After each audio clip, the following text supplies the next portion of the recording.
caused myself away, away, away. I caused myself away, away. I caused myself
voice that carries them has kept me astray. Too soon to act on it, can we ever be? That all depends on what you're feeling from me. Let me show you all the way. Let me show you all the ways. Oh, let me show you all the ways. Yeah, let me show you all the ways. Oh.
Taken by the words that you say. The voice that carries them has kept me astray. Too soon to act on it, can we ever be? That all depends on what you're feeling from me. Let me show you all the way. Let me show you all the ways. Let me show you all the ways. Yeah, let me show you all the ways. Oh.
haven't seen. Taking all the life, it hits the spot. Walking on fantasy. So take me, baby, take me to a state of mind that's made up, baby, that's made up all that we find.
Test the waters, oh, it's hard. I think we're getting close. Racing through the waves, I want to be where nobody knows. Take me, baby, take me to a state of mind that's made up, baby, that's made up all that we find.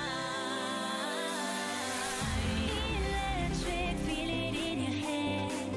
Hypnotic, watch your body say. Happiness, this is what we say.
bound only by frozen memories.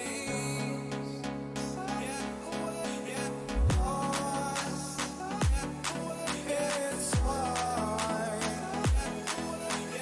Racing all these broken dreams.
I fell and lost to the war, shot me dead. I was lost and I said to the voices in my head, I gotta get up again. I gotta.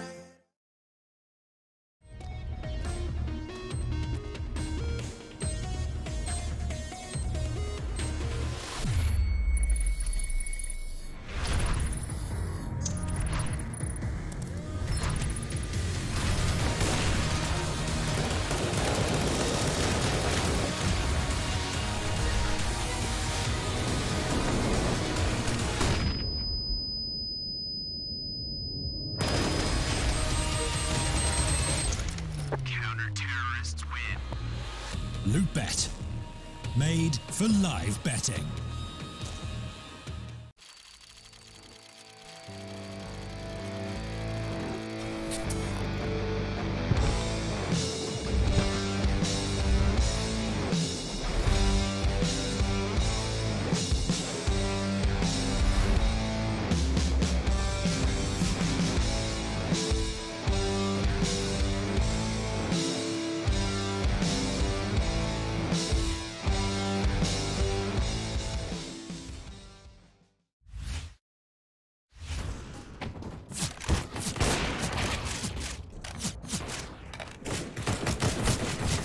Well, hello everybody and welcome to the first game for myself and Dean anyways in the Loot.bet season number 2. Counter-Strike, of course, it's DreamEaters in Nemiga, and I'm joined by Dean. How you doing today, Dean? I'm good. I'm looking forward to this one. We've actually seen these two teams play pretty recently, and there's been some interesting results, I suppose you could say. There's been some definitely one-sided ones, but from what we've seen every single time, DreamEaters, they do seem to get better. You can see definitely preparation is being made, and I'm looking forward to what's coming on to Dust 2 now, because as I was saying, we've seen them play on this pretty recently, and the score was actually 16-7, and then the next time 16-14. So if we keep going with those odds, there should be improvement again from DreamEaters, but of course that means victory, so we'll have to wait and see. Oh, indeed, yeah. If it follows the trend, they'd be coming out on top in Dust. Certainly, you'd imagine they've been putting the work in, and the stats do seem to indicate that. Knife round already over. DreamEaters starting out on the CT side by the looks of things. And indeed, this should be an interesting series with how frequently these teams have played each other in the past. I think they're definitely going to know a lot of the tendencies of their opponent, and maybe we'll see some specific counter-stratting play coming out from them, as there's no shortage of VODs of these two guys clashing heads, and as well on very similar maps as well. Even we're talking behind the scenes about the next map, obviously, which Nemiga have also played DreamEaters on and beat them 16-3 the last time they faced is Mirage, Nemiga's pick. So the next two, this map and the next one, I think favored to Nemiga based on the previous results, but let's see if DreamEaters have got it up their sleeves, if they've got them figured out by now. Yeah, they're actually going to start things off pretty quickly, and Nemiga to find the two opening frags. Yeah, playing from the truck gets wall banged. Too many Glocks from the deal with Mitch. Goes down, and with that, Nemiga off to a quick start. 2 smokes on the long cross. A little bit of a gap being left, and actually Crad hits a nice headshot. and a second as well to follow it up. So right now, Nemiga kind of giving away opportunities there over to DreamEaters that they don't really need to. A 2-on-3, this has actually become somewhat winnable right now for the retake. And there we go, Forrester with a great headshot as well. The retake very much doable for DreamEaters making their way in. They've already spotted Robo, but do they know that Lollipop is up nice and close, ready to spring, to pounce at any moment. Comes out, finds a standing still Forrester. Absolutely forages him, taking him out of the game, and 1-0. Nemiga come away with a pistol round on the T side to start it off. SMG's certainly going to make an appearance, as you see Box already taken out a Mac 10 and a UMP on Robo, but I do like that they're playing a conservative on that front. They're not buying too many moneymakers, sticking with 3 rifles, giving them a good foundation for the next round where DreamEaters will have a full buy.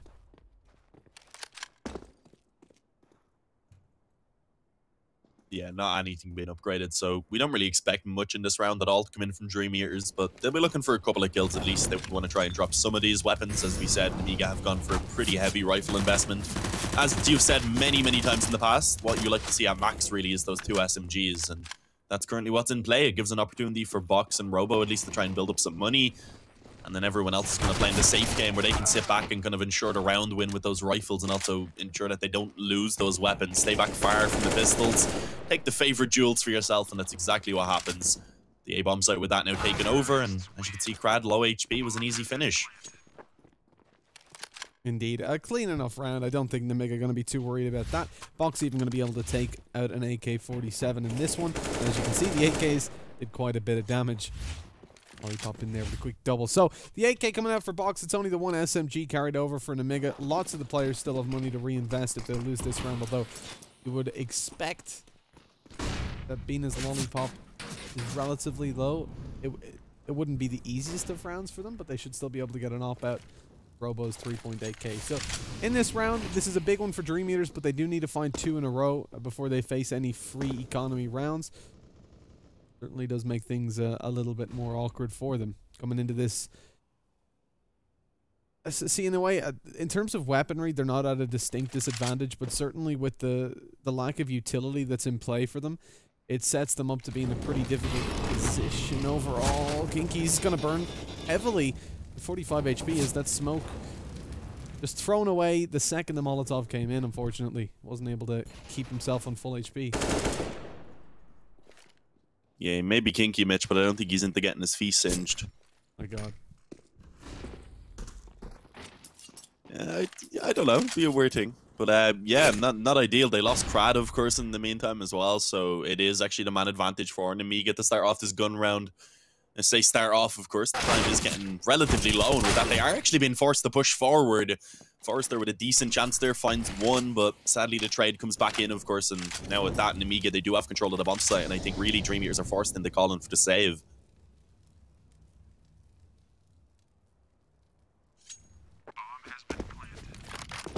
Indeed, the save coming through from DreamEaters now, down 3-0. Nemiga certainly starting it off early on and building up that confidence. Bomb is sure to explode, and carrying over 4 rifles. Robo being able to upgrade only to an A1S. Sure, there's an AK somewhere for him if he wants to go try to find it. But as they bail out, still 4 rifles carried over. Minimal reinvestment needed in the next round. And this may even present them with an opportunity to buy an AWP if they want to just take one out. You know, because now they have nice one player view to buy anyways. It is indeed, yeah. When did I wouldn't want to be in that car though. No, too close to the explosions. When did they add that feature? Didn't know you could drive cars. You got redeploys coming pretty soon as well. Did it come with Vertigo? The redeploys are coming with Vertigo. You can go up a balloon to the B-bomb site. But yeah, 3-0, quick start for Nemiga. We were really hoping to see a competitive game. It's still very early days, but it's not the greatest of starts, you do have to say, for DreamEaters. Although this round has a pretty solid start indeed. Crad with the P250 finds an opening, falling back to the bomb site, and are just about able to do so before taking any damage. So it is, of course, still going to be that 5-on-4. Robo down to 3 points of HP as well. This is definitely not the start Nemiga would have wanted, and this actually does give a good chance for those pistols and to save the rifles to get the job done, rather.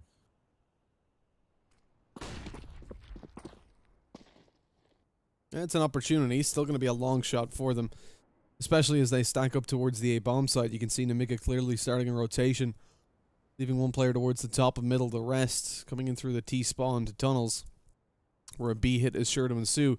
And all the blue is on A, unfortunately, which means they will probably just be saving this again once that bomb goes down, assuming they don't manage some very swift rotations over there before that happens.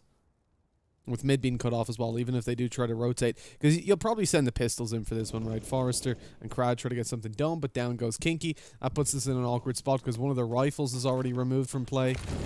One of the pistols got to go save that one. Now I think at this point you haven't really got any men to spare. One guy with a pistol, do you really want to throw him towards the bomb site? They have done a lot of damage to Lollipop and Robo, so they could potentially go for it, but as you can see, it is just the one pistol rocking up, 3 rifles to be saved over. Grad's just going to see what damage he can get himself done on the exits. Yeah, I mean, I wouldn't throw him into the bomb site, but it's definitely worthwhile for him just kind of hanging around and maybe seeing if someone comes towards him. I don't think that's going to happen, though. They should be exiting through tunnels safely. J.O., though, could potentially get spotted back on the cross, so could get a little bit interesting. Peek coming in from Crad. He takes a dink at this point. I don't think there's really much that he can do, and of course, there is still enough time for J.O. to escape away safely. So it is going to be 4-0 for Nemiga. Coming in quickly here on the map choice of DreamEaters. Definitely worth noting, which is an interesting pick. As you were saying, you were a little bit confused because they had, of course, lost the 2 previous times that they played here on Dust 2. But as I was saying, normally when you lose, you'll be the team that looks a little bit more into that VOD, maybe going over the mistakes a little bit more, trying to see where you did go wrong and what you could maybe switch up to get that win the next time. But so far, it doesn't really seem to be paying off too well. But of course, this is back on to the full buy now for DreamEaters. And there it is, Crad again. This time he has the weapon in his hand and he's able to find the opening towards long. He's going to have plenty of opportunities to find more as well. They're just barreling up towards the A-bomb site. Speed flashbanged inside the smoke. He's forced off the bomb site himself alongside Crad. And with just 1 kill, a trade, Nemiga have found themselves a bomb plant on A. DreamEaters completely pushed out of there. They were caught out in the open, seeking a little bit of short control before terrorists ran up on them. MDS Molotov'd out. He's going to have to go for a wide swing. Even flashbanged, he manages 1. That may be good enough, but Speed brings it back to a man advantage for the CTs. Retake definitely going to go ahead as Lollipop goes down. It's all on Robo. Got to find a 1v3, and he hasn't got it in him as Nemiga lose their first round. They still have lots of money in the bank to get a rebuy for the next, but DreamEaters doing well to save 3 rifles, have no shortage of economy themselves. Yeah, no, they're not going to be too worried about money anytime soon. Can buy everything up in this round. The op comes out on the Robo. But of course, DreamEaters now, they have a solid enough buy going for themselves. They have to see if they can start chaining these rounds together now, though. So let's see if that's going to happen. A double up setup in play rather between Speedak and Crad. Oh, and a boost over the smoke. No one going to be in the spawn right now, though, so not really much going to actually come out from that. But Crad looks like he does want to try and remain somewhat aggressive. But look at this from J.O. He's going to try and just walk straight into B. Currently only Forrester here to try and defend. Sure, he gets 1 frag.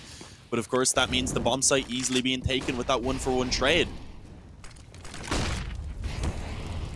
Crad goes inside the Molotov. It doesn't matter, though. Still gets AWP'd to death.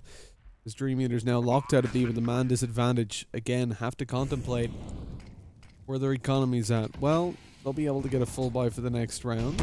Not the worst situation in the world. Remember, the loss bonus doesn't reset quite as much as before. If you only lose 1 round and then go back, you get the same loss bonus as you did in the last round you lost. So they can go for it if they want, but as time goes on, it becomes glaringly obvious that they won't be aggressing any further.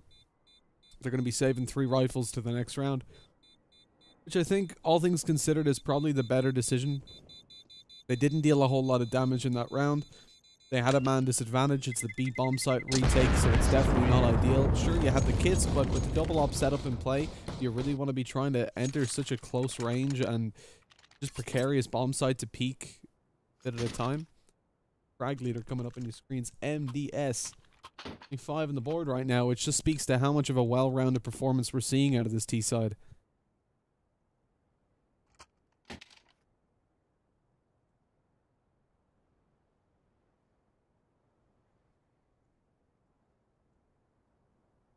Yeah, fortunately for DreamEaters, this isn't a few months ago, Mitch. So they can, of course, continue to buy, but it's certainly not a great position to be in. They're able to get the double up setup out again. At least they have all the rifles, decent amount of utility. But if they lose this one, that's when, of course, they begin to struggle a little bit. There would be maybe 1 or 2 players that would be on a bit of a weaker buy. They'd probably keep an Eston, of course.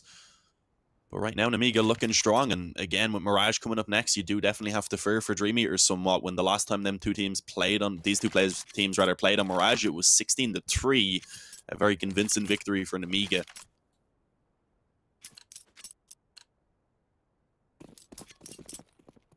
And I mean, what is setting up to... Oh my god. Brad's just been absolutely deleted crossing middle. MDS comes in on the op as well and takes one. The Krieg and the op, the scoped weapons for the T side, wants to open it up. And my god, that's a demotivating way to start the round. The pick on long is something you've got to deal with every now and then, right? Flash goes over, you don't get the timing on the shot. Enemy op peeks you. Okay, it's forgivable, but Crad on the cross, what can you do, really, when someone's hitting SG pre-fires like that?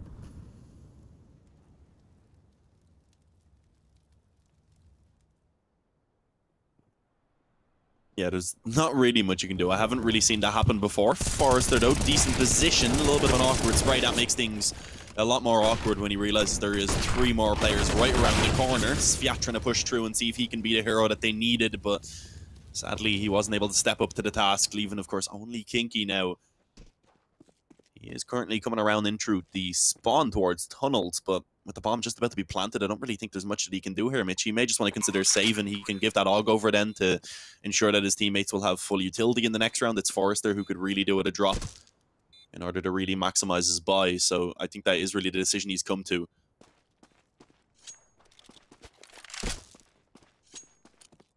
Yeah, I mean, look at his chances overall. 1 versus 4, B bomb site retake. No support. As soon as they spot him, they're all looking at that angle. They're all set up for you. You maybe catch 1 off guard. Maybe 2 if you're lucky, but even still, in that best case scenario, still got to win out of 1v2 with time not on your side. A very difficult bomb site to clear out by yourself. Like I said, obviously Forrester could certainly use the drop coming into this round. Speed has the money to take out an AWP for the team pretty comfortably. A position from Forrester. It's a shame he only managed to get that one, and I think a little bit over-aggressive then towards the latter part of the round as well. Once Forrester got eliminated, Sviat just went straight through the smoke to try and get some quick trades, but I think he got flashbanged, but he's also inside the smoke at the same time. Very difficult spot to find a frag from, and they just destroyed him from tunnels and up close on car. And in that situation then, like 2v4, maybe you can go for it. But 1v4, certainly not. Yeah. Kinky trying to get a spam through the smoke there on top of Lollipop. Sadly didn't really work out. Speed Act though, decent position, going to be able to find one. I was going to say MDS up very close, should at least be trying to bounce for the trade, but seems like maybe a little bit of fear, expecting the op to have kind of hung around and didn't want to risk putting them in an even worse position, so instead it is that 4v5, and for the first time in quite a while, DreamEaters actually do find a solid advantage to start the round off with.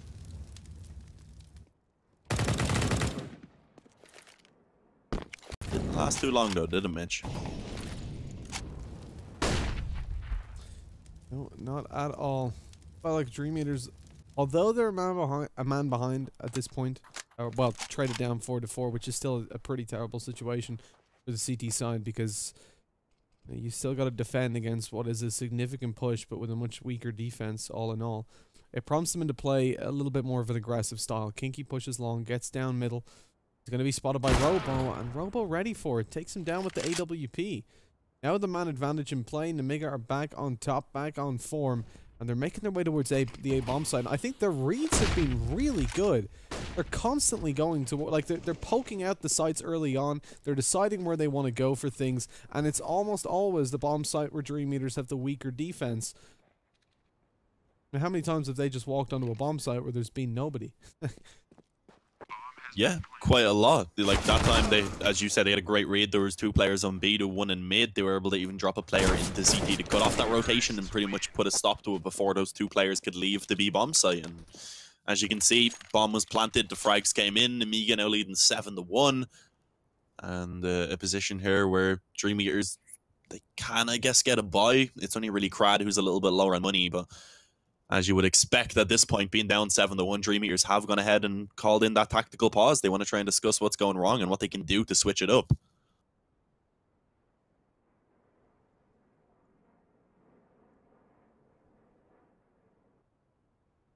A pause through. I don't think it's too much of a mystery, really. Popping that one with 1 round on the board and 7 for your opponents, considering that they've beaten you 2 out of 2 times that you faced them recently on this map. You know the next map is even more favorable for them, right? That's the thing that kind of gets worrying looking at this overall. You're thinking about Nemiga being the team that had a 16-7 here, then a 16-14. But just think back to the Mirage. It was 16-3. There was no sign of life at all from DreamEaters. So if they can't claim map number 1, it's unlikely, frankly, that we get to a 3rd. I think they know that, and the pause coming out now has to see a change in pace for this side that have just been walked over so far. Yeah, it has been a little bit of a troublesome position so far for DreamEaters. You can see even all these highlights. There's a few moments from the DreamEaters players, but overall Nemiga have definitely been the ones showing their force and showing what DreamEaters so far have been unable, as you said, to contend with. Hopefully we should be getting back into the action. As you can see, we actually are on their way, and it seems like DreamEaters have decided to not go for the buy into this one. They're going to finally go down and take a little bit of a weaker investment, which of course will boost up their purchase in the next round. But it also does give a very good opportunity for Nemiga to already go ahead and put themselves in a position where they will lead at half-time. Even if it's only by a small number, it's already going to be 8-1. And a lot more chance, a lot more opportunities. This could be dangerous, though. Box up close. There's 4 players on the other side of short right now. And Forrester peeks out. Quick headshot found. MDS lines them up and gets 3. Even done the damage onto Kinky before eventually falling. Actually, Kinky was the one on... Yeah, he was the one up on short. It was Fiat on mid who ended up actually chiming in to help out. But with that, now only 1 player remaining. A 1v3. Low HP. Being spotted as he tries to creep out on mid. And there it is. 2 casualties for Nemiga. Not too bad. They won't be too worried about that, considering they do have just so much money in the bank already. 4 of the players sitting above 10,000 after the investment box. Really the only one who's looking to be a little bit low on money at all. Well, this is DreamEaters' chance again with the double op setup coming out on the CT side. The problem for them is so far we've not really seen a whole lot of promise from any of their buy rounds. There's just that one where they managed to get the retake on the board. But nothing convincing, nothing clean. It's always coming down to the wire and down to a play from one of them, or it's Nemiga just whitewashing it. And starting it off, no picks for those aforementioned ops. We've got a heavy stack towards long and 2 players on B, which means no middle presence whatsoever. As DreamEaters start a rotation to get an eye on... Ooh, awkward flashback. Get an eye on middle. Well, they might actually be in luck. Those smokes, though, completely cut off the pit player. Kinky is left all by himself. Nobody's able to offer any assistance. The flashbang's coming through. Sviat's thinking about going for a peek with his teammate. This could work. As the flash goes over, Kinky has to go around the smoke. He's not there in time. The op picks 1. Lollipop takes him out. And no possibilities for trades. They find one on the B bomb site, but nonetheless, it's a 2 versus 4 retake. Crowd is super low HP. Now, there's no smokes for the cross. That could be one small problem because the bomb is there. But with a player already in the bomb site, they can just throw it over, provided Crowd doesn't pick them apart. There's no chances he's taken from the top of middle. I mean, this is just so clean from Nemiga. They have such a good read on their opponents all the time. It's the first time we've seen them attempt that take on long. And in fact, they didn't even pressure the pit player so heavily. I thought what we were going to see was a flashbang going over and then them peeking him and just executing him, which would have opened up a door for Sviat to come in through the smoke with his own flash and maybe eliminate a couple of them in a crossfire. But that doesn't happen. They just wait. They know that there's going to be an aggressive play, and DreamEaters fall right into the trap that Nemiga had sprung.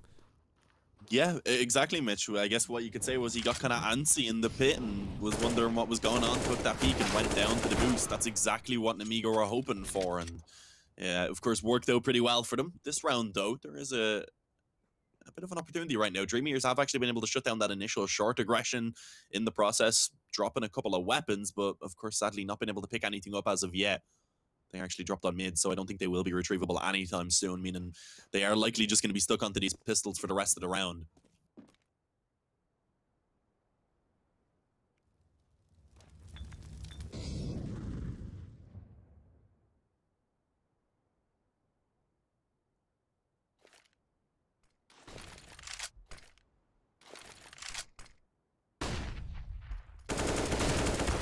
Lollipop coming in, takes down speed. Things are looking very good for what is a pretty weak investment of a round for DreamEaters. 2 versus 2. In a normal situation, if they had rifles, they still wouldn't be favored.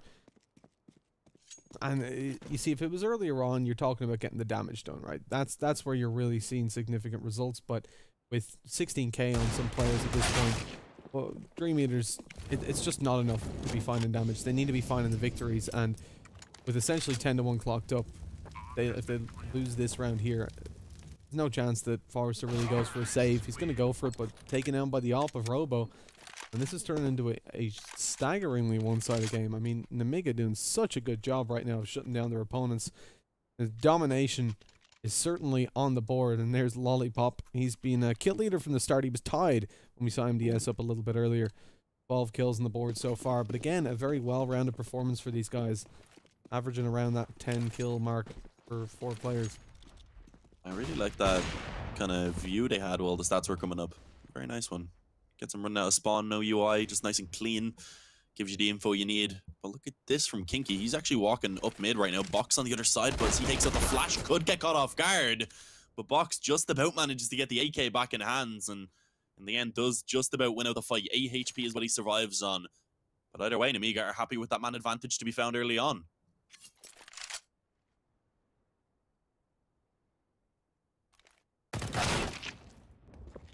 Ooh, nice boost, though. Speedak with a quick headshot.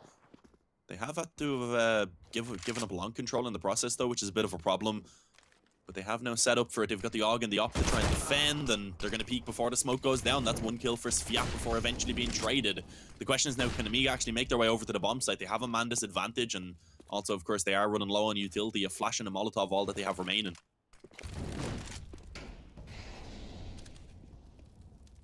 Going in towards the bomb site. Nemiga, I mean, they're on the back foot for what could be the first time. The head spotted, though. Robo knows there's a player on Gandalf, but as Krad finds one, this forces him into a position where he has to go for it. He has to push out. His teammate's not going to be able to help him out in this. He's dead. Finds one. AWP in play. Up against the posted up Speed, though. Speed watching the angle. Was at least. Now tucks in behind his teammate. Robo with 17 seconds. He's running very low on time to find the kills with the AWP. Finds it, though, on the Speed. He knows Forrester's there as well and peeks out with the op to finish it 11-1. My God, even when DreamEaters get a foothold on the round, it's torn out of their grasp. Robo in the 1v3 with the op. Expertly handled. DreamEaters just incapable of the trades that late on. That's definitely not what we want to be seeing out of these guys. No, that was a round right there that DreamEaters were looking really good to win, and of course one that was very much needed if they wanted to actually put up any sort of a fight in this match. It seems like so far Nemiga are really just rolling over them here on Dust 2, and that definitely worries me with Mirage coming up next. P9, some pistols in play, a 5-on-4 already to start things off in this round. It seems like it's always working against DreamEaters, and even when they look somewhat favored, a play comes in, Nemiga step it up when it's required. And that solo aggressive push in tunnels doesn't really give too much to DreamEaters, as you would expect. It just makes things even more difficult. I think Sviat just got smacked by that flash right there and took a little bit of damage. Has now been spotted as well, approaching in through upper tunnels, and I think they have an idea about where Kinky is as well. Although he is now beginning to flank through short, so this could be dangerous if they don't manage to deal with the player in tunnels quickly. But they do, and now it shouldn't really be too much of an issue. Although Kinky may get box, but never mind. He doesn't decide to look up, which is not too surprising. But of course, Box is waiting for him. 12-1, 11 rounds in the difference. A buy going to come in again from DreamEaters, but at this point, even if they manage to pull off the 2 remaining rounds, it's still just such a massive lead for Nemiga. And you think about when they faced each other on Mirage, like we were saying earlier on, you know, 16-3 to Nemiga when they last faced on Miragi. It certainly doesn't put a lot of faith in us. DreamEaters are having this kind of performance. Burning alive. Robo's happy to sacrifice most of his HP to try and find a pick. Doesn't come through for him. Down to 26 early on. DreamEaters may need to capitalize on that HP, with Kinky only having himself an SMG. They claim a lot of long control early on. Spot out nobody's pushed through the doors. Now they can afford to have just Kinky sit here with the SMG. He's got the support of Sviat. Of course, a passive hold on the A-bomb side as Speed, on short rather, as Speed is holding down with the op very reserved. Ayo going straight in there, lands one with the SG. Nothing else to be connected. Trying to bait out a rotation. If he had found that kill, it would have been the T's rotating in, but the lack of it, DreamEaters spot out there's a player on long. They should now know that it could be, and indeed will be, an A hit. This could be their round, with Speed on the AWP up close. Ups down and gives up a bit of control, but they are already rotated on the bomb side. Yeah, plenty of noise being made as well by Nemiga, but it doesn't look like they'll actually commit onto this. They have one player creeping out along, but as you can see now, the other three who were on short, they're going back, making their way into lower tunnels, and it looks like it may be taken towards B instead. Problem is, there's 30 seconds remaining, so they do need to get this decision really solidified within the next couple of seconds, otherwise it's going to be a tough job trying to get that bomb to one of the sites. And there we go, Speedak actually managed to take it down on mid for a second. They know where it is at the moment. It does kind of leave them with the fact that they don't know where it's going to commit towards, but it doesn't really seem to matter too much with them getting killed pretty much everywhere. But MDS, he's got one frag on B. That's going to actually give them the bomb plant now, a 2-on-3 after plant on B. This is actually very doable for Nemiga, especially considering two players are so low for DreamEaters.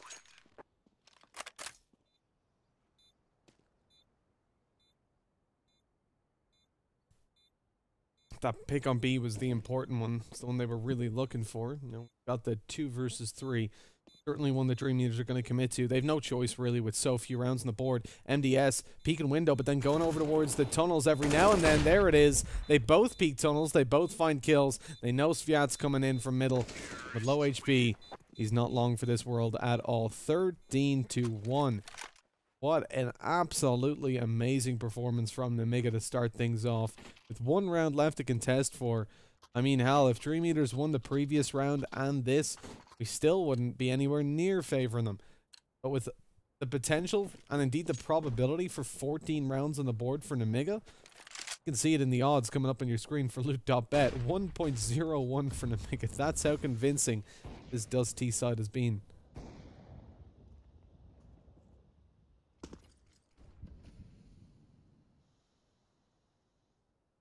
Yeah, it just hasn't really seemed like they've been tested too much. It actually has seemed like the rounds where DreamEaters have got closer to picking up the wins has been ones where they've had these weaker buys with the SMGs and pistols. And I guess that's kind of, they've been willing to take a little bit more risk in them, kind of catch Nemiga off guard and put a stop to them before they can actually get their game plan rolling.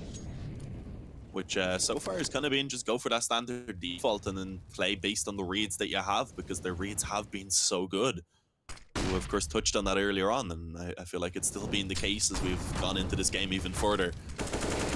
Oh, what a spray right there. He wasn't even shooting at Crad. Crad stepped in front, took the bullets for Sviat, and allowed for Sviat to just about survive, but of course sacrificed his own life in the process.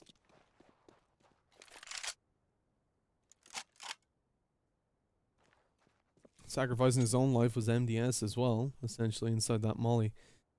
Sviat down low, though, it does push them over. I mean, we talked about 4 versus 4. Great position for the T side. 1-for-1 trades are perfect for you, especially if you can deal, you know, 100+ damage to the team. You're killing one guy and leaving another on half or lower, and you're looking great.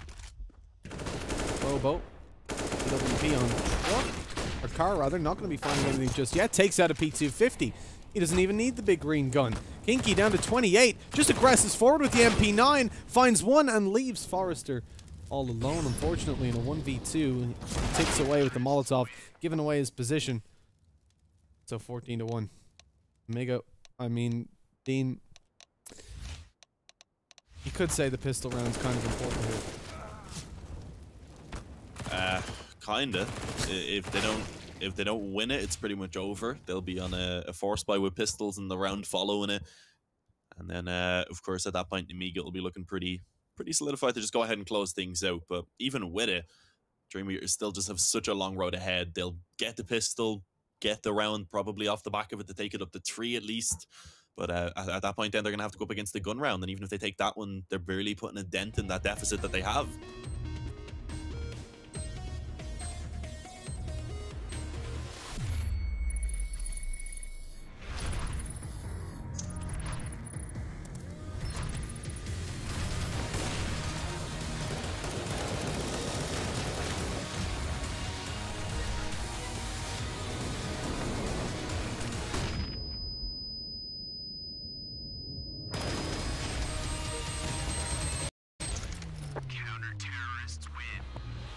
Loot.bet.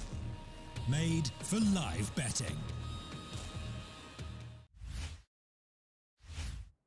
Well, if you believe the DreamEaters have a chance to win this and pull it back, now's your time to head on over to Loot.bet, and you'll make quite a bit of bucks off the back of it, because the odds are certainly in Nemiga's favor. They would be the victors of the Hunger Games by the looks of things. As the pistol kicks off, we see 2 players without utility on the DreamEater side. They look to do an execute heavy solo round. Yeah. Speed. It's kind of surprising for Dust 2, in all honesty, especially as they go towards short. But let's see. Krad gets the opening kill, assisted, of course, by the flash of Sviat.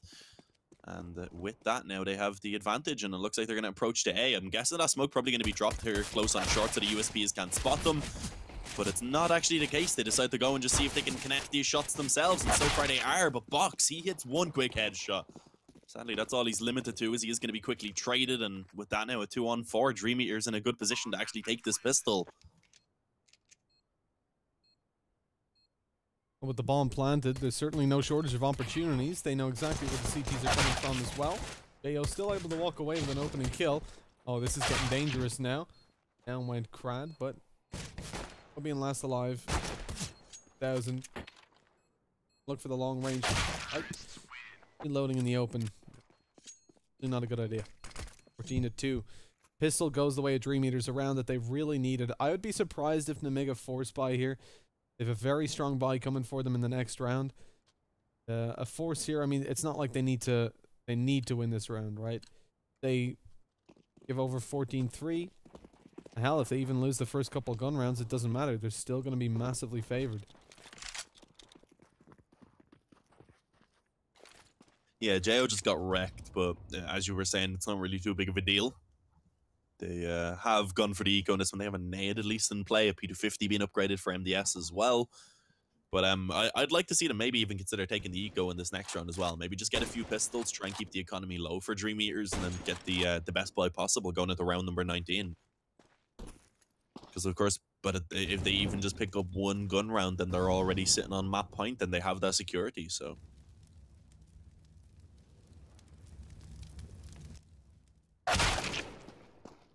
And there we go, another kill comes in. Krad able to peek in on mid with the assistance of Sviat. Another elimination. It's Lollipop this time who goes down. And at this point, DreamEaters can pretty much take this towards wherever they want. The problem is if they go to B, they will be walking into a little bit of a stack, and then there is the opportunity for Nemiga to maybe steal away a couple of these weapons. But it looks like they will end it on A. 3 players going around towards long. This is a good plan since they are so heavily favored in terms of the weaponry. And they're going to leave actually just one lurking on short, so the bomb going to come around on long as well. I'd say this is probably the best decision. This is pretty much as safe as they could play it.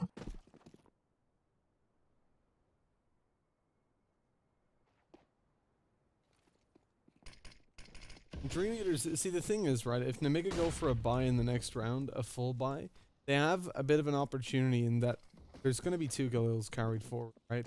There's an SMG on Kinky, a scout for speed. He hasn't found anything with the SM right now, so he's not got any bonus money. So if they can survive this, to avoid giving over any more finance to the DreamEaters side, and take themselves a full buy in the next, I think it does give them a bit of an advantage. But you can also see the upside to what you were saying, Dean, about taking them the eco in the next, or like a couple pistols and armor, get a really strong buyout and a really good foundation on their economy, as well as chipping away at DreamEaters and making sure they haven't got away back into it. The bomb about to explode. You can see based on the positions of DreamEaters, there are not going to be any more frags for them in this round, which means their economy, I mean, it's not going to be amazingly stacked for the next round, especially if they want to upgrade Kinky to an AK-47. And if they want to upgrade those Galils. I doubt that they will. No potential for an AWP to come out. Speed goes ahead and drops the scout for an AK-47. He'll use the scout early on towards top mid to peek down and then switch to AK late round. You've also got an SG out on Kinky upgraded from the SMG. I think Nemiga played that well in the previous round. Despite losing, they didn't give away a whole lot. DreamEaters really had to eat into their economy in this round to come out with a fly, which still has 2 Galils in it.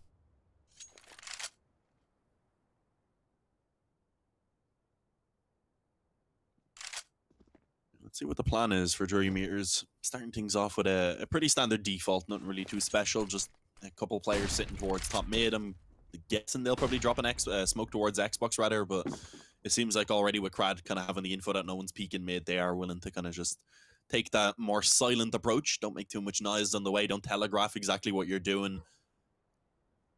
But of course, this setup from Nemiga is kind of prepared for this. They have a player over towards the pit. I was going to say in the pit. It looked like that from the radar, but he does have a bit of an interesting position on the AUG.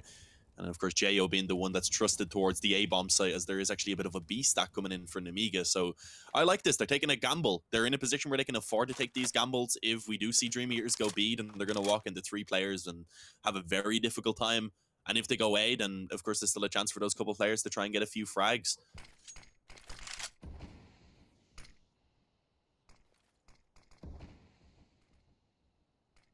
Not yet made their mind up on the DreamEaters side. Splitting in through CT, though, it certainly looks like it is going to be a B hit, faking towards A, clearing that CT, making sure there's no players. And here it comes. Back in the smokes, making the way to the B bomb side. Box drops, the only piece of facility really left for the CT side. That smoke down, push comes in. Box underneath the window, catches them off as MDS claims one. The wall bang onto Crad. It's a very swift round, not a single player lost for Nemiga. Box just catches them completely off guard. They know there's a player towards tunnels at least. They know that as well as that there was a player spamming the door, so they think, okay, well the 2 players are over towards the tunnels area. Let's peek out and check left. Oh no, there's a 3rd guy sitting right under you, and that's stacked like you were saying, Dean. They can afford to do it at this stage. They have so many rounds built up, and you see the benefit of it. It just completely catches DreamEaters by surprise. Yeah, and this time at least they've taken a little bit more of a standard approach, but it's some stuff just fell. Don't worry about it. But but yeah, taking a bit more of a standard approach, but it is kind of interesting because normally you won't see them trying to hold down long and short at the same time. Of course, when you do that, if you have 2 players on long as well, especially, it does mean you kind of give up a lot of control on mid, and it comes down instead to Jo to kind of just spot it for info at the moment from the B doors. Dean dismantling his room just like Nemiga are dismantling the DreamEaters side. My bottle of 7-Up fell over. It's not the end of the world. It might hit a glass on the way, but it's grand. Nothing spilled.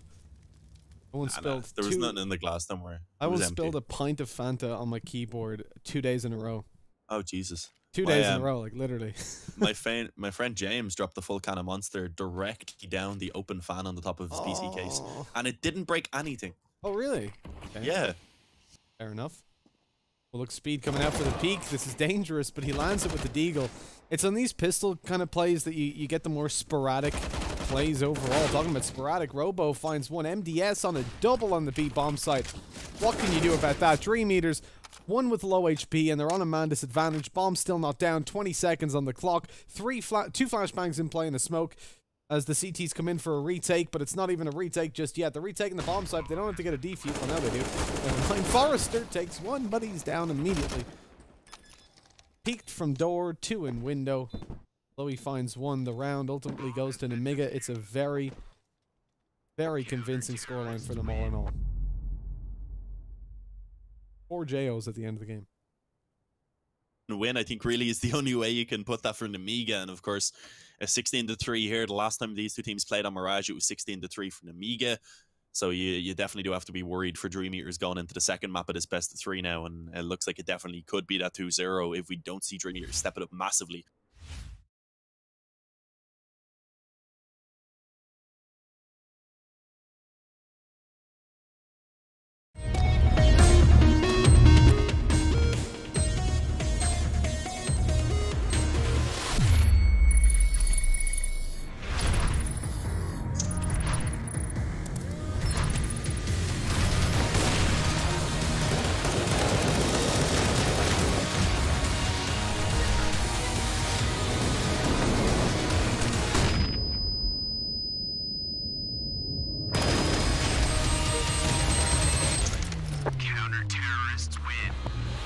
Loot.bet.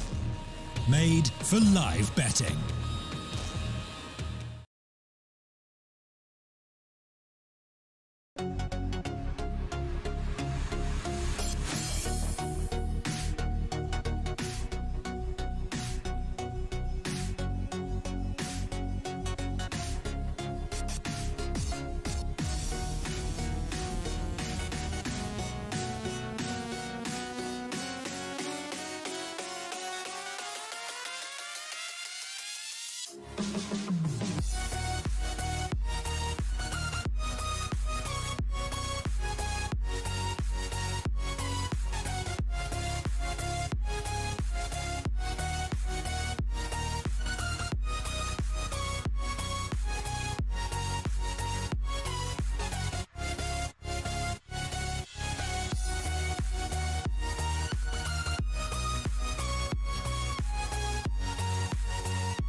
I feel like I fought all my life for this. This one part, this one third, I've always missed. No, just don't let it go. I started the fight, but now I'm losing. So will I fall again? I'm scared of fights, yet it was me who ran away.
can't forgive, can't forget myself.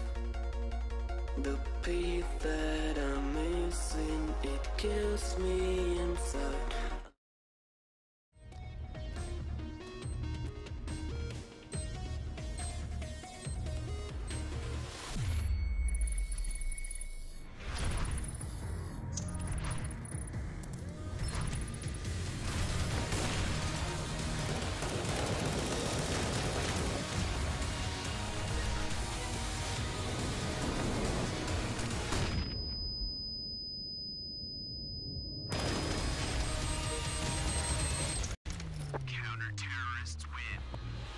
Loot.bet.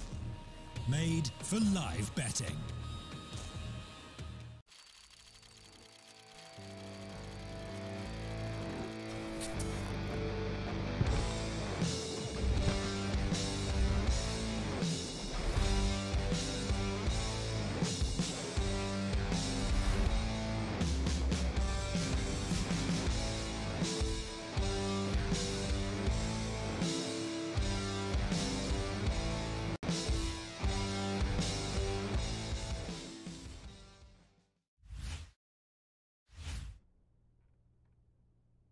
Hello everybody and welcome back to DreamEaters versus Nemiga. It looks like we're going to be jumping right into things as the pistol round is already live here. Nemiga making their way towards the A bomb site early on, and Kinky taking some damage here, dropped in the open.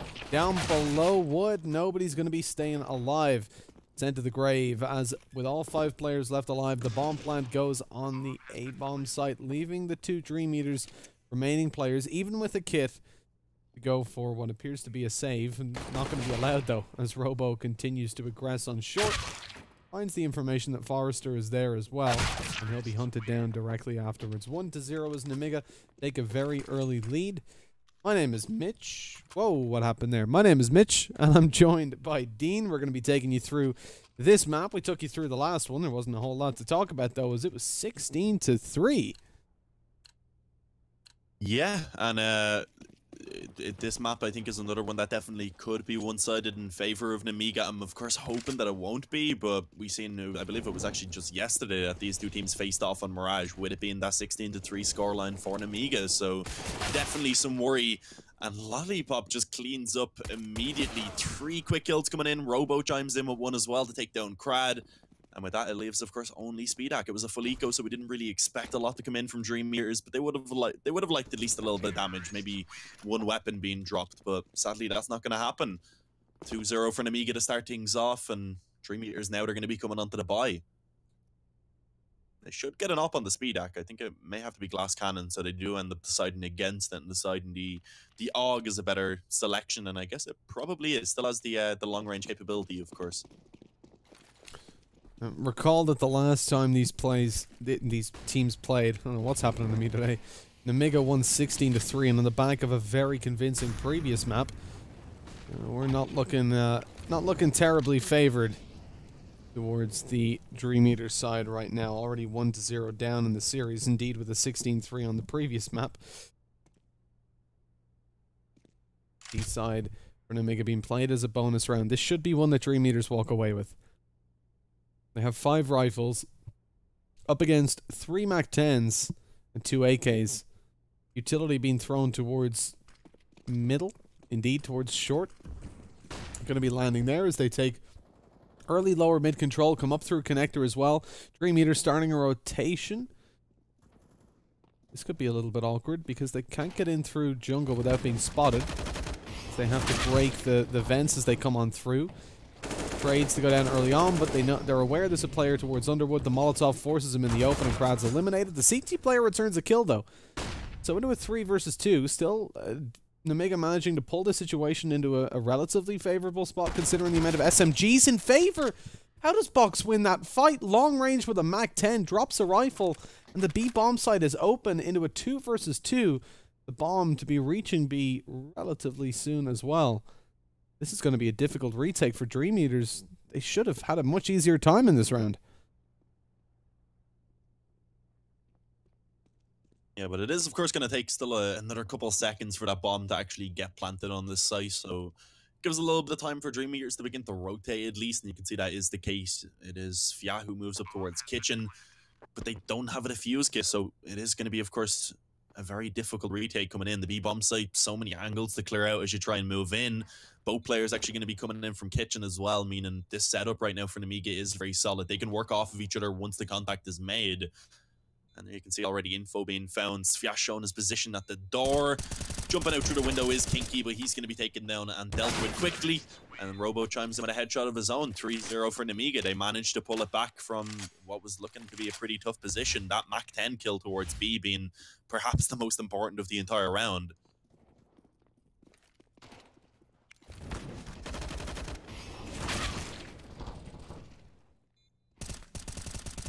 Well, we were worried that this map would start off with a little bit of dominance from Nemiga, whether DreamEaters won the previous map or not.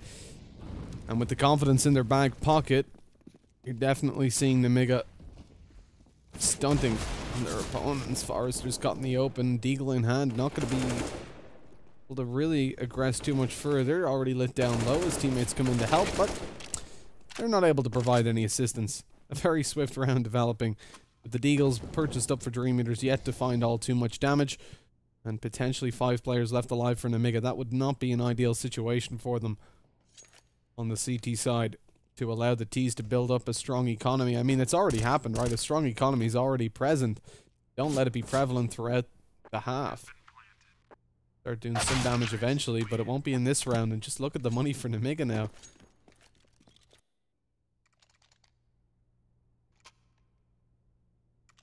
Yeah, we can see the frag leader right now is Lollipop 2K, I believe it is, or 21K rather. But yeah, he's sitting at 10-1. You do have to say, of course, a lot of those kills have been eco frags since they haven't really gone up against many full buys. But it's always good to get your confidence rolling it early on, isn't it, Mitch? You can feel a little bit more comfortable with yourself, willing to make the plays when it matters as well. And speaking of such a thing, DreamEaters, look at this, straight up mid. This is what we need to see from them. Some confidence, some proactivity rather than just playing off of what their opponents are doing. They do actually leave Speedak in mid, but they dropped everyone else back towards short and up through connector, meaning he was pretty much just a sit and duck for a trade to come in. Very interesting choice.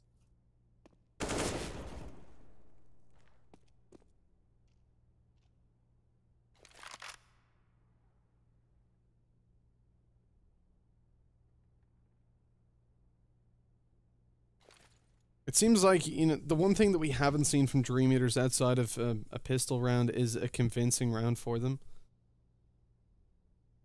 Across the last map and coming into this one, it appears to be much of the same. The rifle round for them presents definitely their best opportunity to clock one up so far. And remember, like, they do need to be winning convincing rounds at this point, because Nemiga 4 rounds in a row, very, very few deaths altogether. I think they've had 5 deaths in total so far. So their money is just sky high. So if DreamEaters are only scraping through these rounds, it means they're going to have to constantly reinvest. And then Nemiga have their chance to pounce on them and find a weakened economy, because it'll be DreamEaters' economy that suffers first. And indeed, it'll be DreamEaters that suffer in this round. The one thing going for them, Kinky's got the position. He finds one. Bomb planner going to be dropped as well. 3 kills on the board for the CT side. Only 1 left alive with 8 seconds left. Lollipop has to plant that bomb. They know it. Jumping up on top of the box, eliminate him. And a round on the board finally for DreamEaters. Nemiga not able to get away with that one as they didn't check towards the back corner. With finally 1 round on the board, could this be the start for DreamEaters as they start to clock up rounds? We're still yet to see them winning out in the aim duels, but certainly outplaying their opponents in the round we just saw.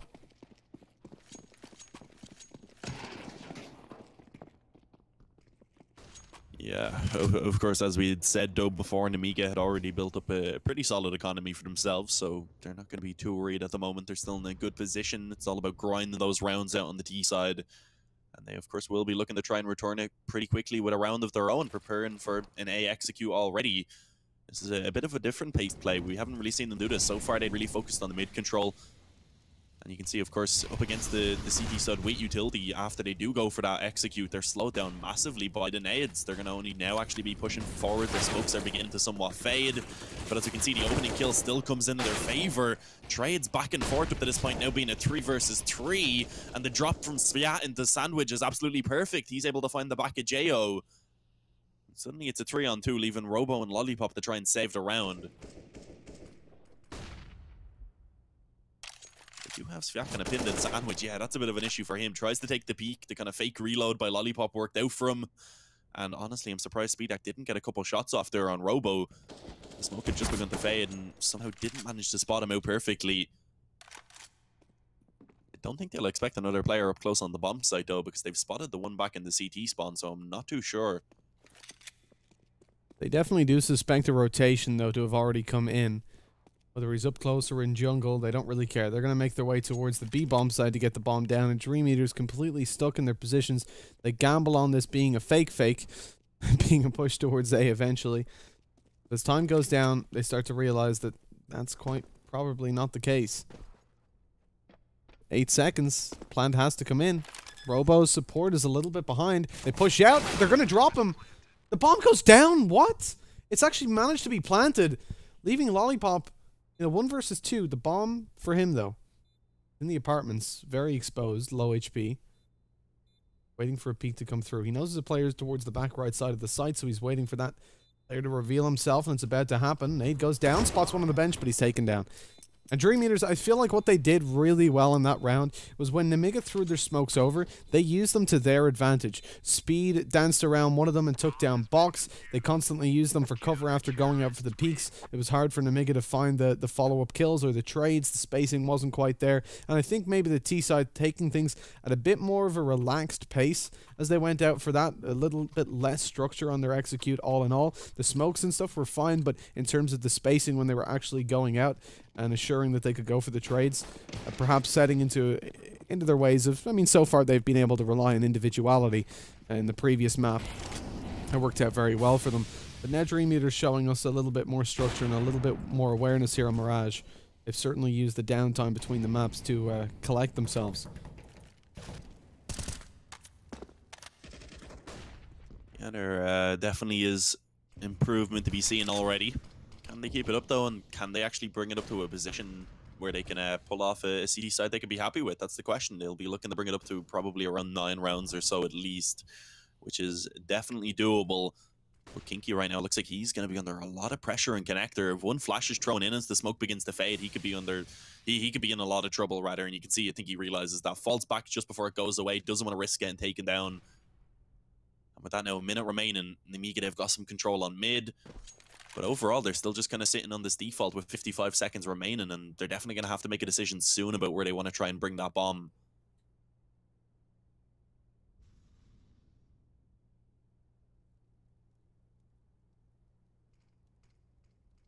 And coming down middle certainly gives them no shortage of opportunities, but I'm certain they were looking or hoping to have already found a kill at this point. You can see they still are with 30 seconds. Robo still posted on the window, hoping that a peek comes in eventually. He'll be able to cover his team as they come up connector. But as they're going to come up there, they run straight into Kinky, able for a double spray down, a third on the offer. But it's going to be found by his teammate. A quick trade going down. Peek from the site. Maybe a little bit of overextension, but with 10 seconds left, the Molotov's enough to close this out. The bomb now going to be picked up. Ran towards the bomb site. But Speed's there, ready to take them down and find the victory for his team. A third on the board for the CT side here. As DreamEaters certainly looking like a different team to what we saw from them earlier on.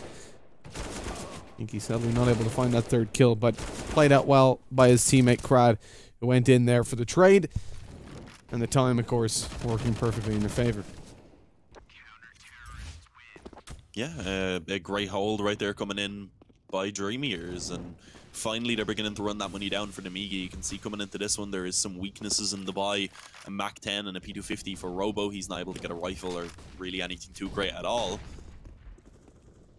This is a chance. If DreamEaters take this round, we should see Nemiga being forced down to the eco and giving them a real good chance to actually go ahead and take the lead, get some, I guess, comfort.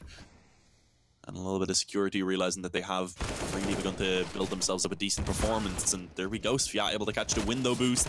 Kinky and Connector spamming through, done a small bit of damage, but does end up actually giving up his life. Those tracers being pinpointed by Box and taken down.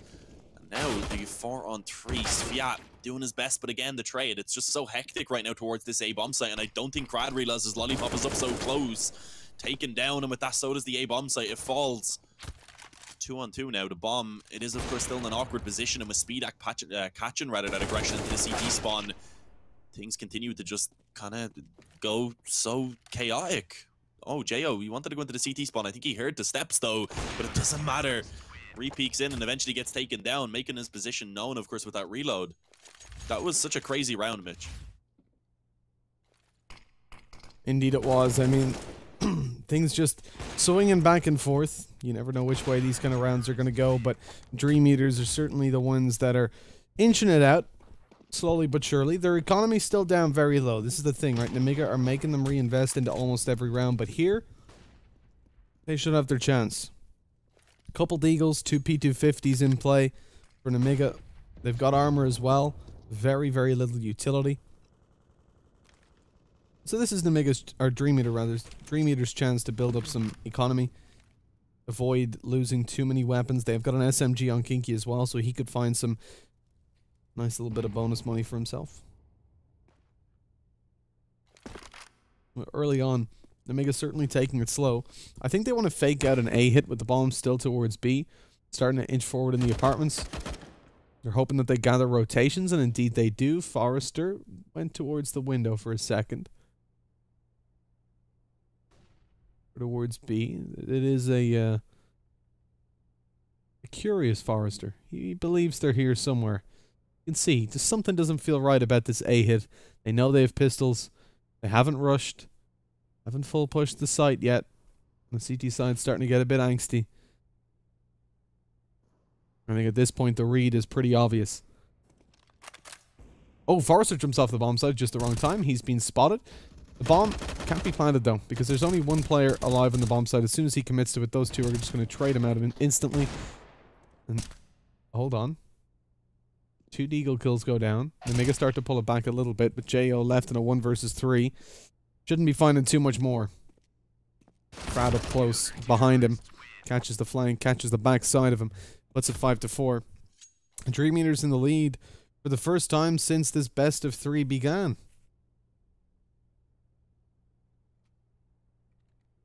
Yeah, and doing so by actually taking 4 rounds now in a row for themselves. So what you said was that they hadn't really had any convincing rounds at all, and I'd say they're actually beginning to do so. This is looking so much better from them, and if they can keep this up, definitely can't count them out here in Mirage. And then with Cash coming up next being a map that I'd say is a kind of a toss-up between these two teams. It's kind of just a middle ground for both. We definitely could have an interesting series, and a gap in that window smoke. I think it may have been from Speedak himself, but he is able to use it very effectively, catching 2 quick kills on the players trying to approach through short rather. And of course that gets them so much info. That gives them the, I guess, the thought process that it was likely looking to be that B split, and it allows for them to set up to hold down the apartments.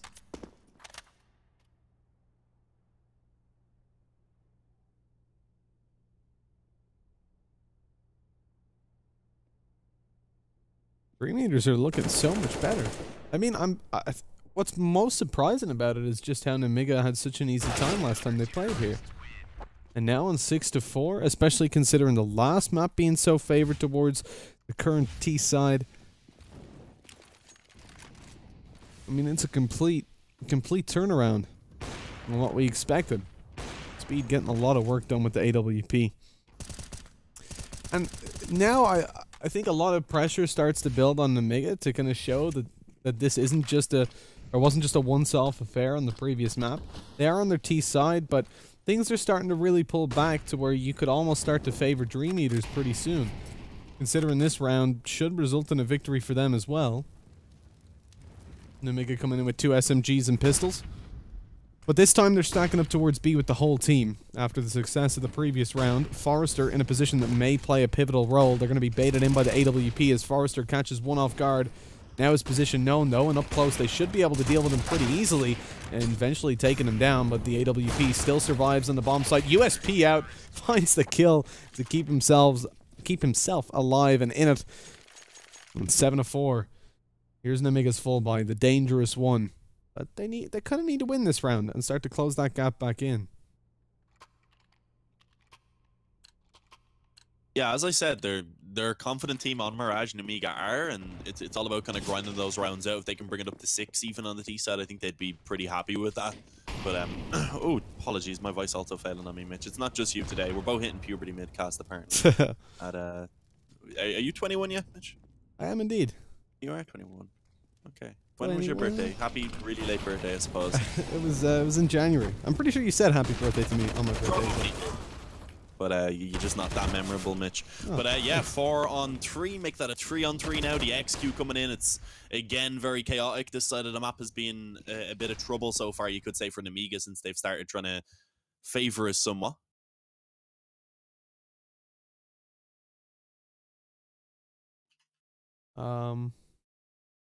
So I'm frozen. I think. Oh yeah, me too. I wasn't sure. I didn't want to say anything. I was gonna just let you take over. We are, of course, like casting off of a live feed, so indeed it seems to have had some issues. I guess we'll quickly hit up the admins, and hopefully you can throw it over to a quick break, Mitch. Sort of. Sort of. I'm gonna throw up an advertisement, you guys. We'll be back in just a second once we get this fixed.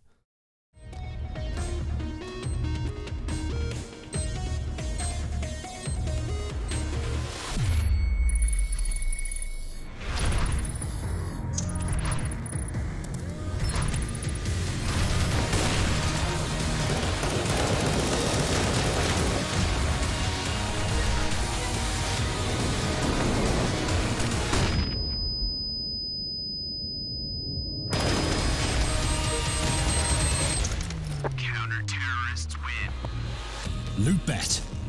Made for live betting.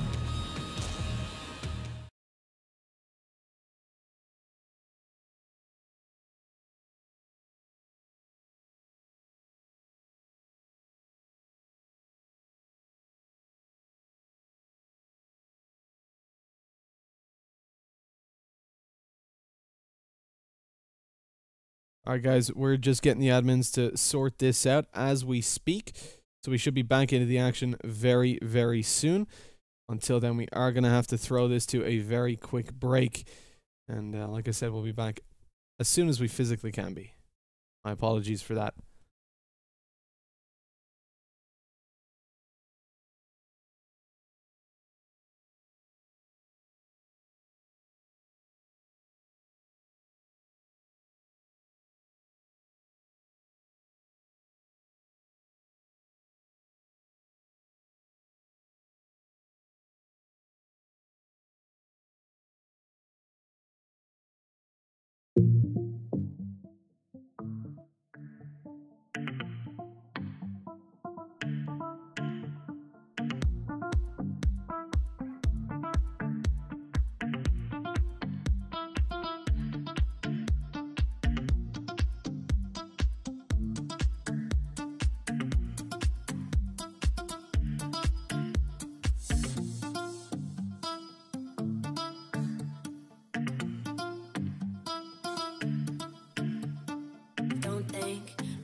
Nervous with the cold drink in my two hands, saying no thanks. Like any way it goes, cause I know things they shouldn't have told me. Now I'm thinking what for? Hanging by a sentence at the drugstore, barely even steady out the front door. Hate my own things, but I love yours. Yeah, I really love yours. 7 in the afternoon, half asleep, count the cars. All I think about is you, constantly. That's the hard part.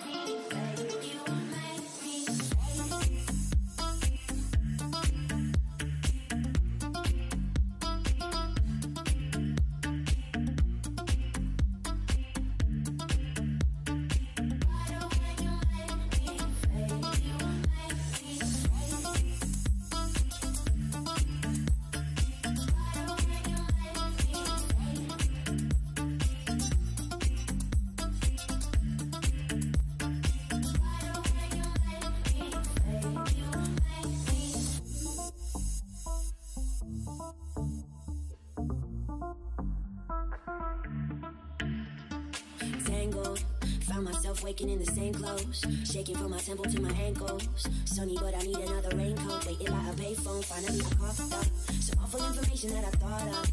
Well, they think I've been messing with the wrong stuff. Nah, I've been messing with the right stuff. Yeah, I think I might just waiting for the call to come. Who could say it was easy? Sad about the bad I've done on my grave. Please believe me. Gotta come alive. I hear it all the time, but I'm quiet when you make me fade. Feel it coming back. Watch it turn black, but I'm brighter when you make me fade.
Hello everybody, apologies for the delay and the problems that we were experiencing. The clean feed's back working, as you can see we're back into the game 11-4 for DreamEaters. Some of y'all were keeping everyone up to date in chat based on the HLTV live feed that was going through.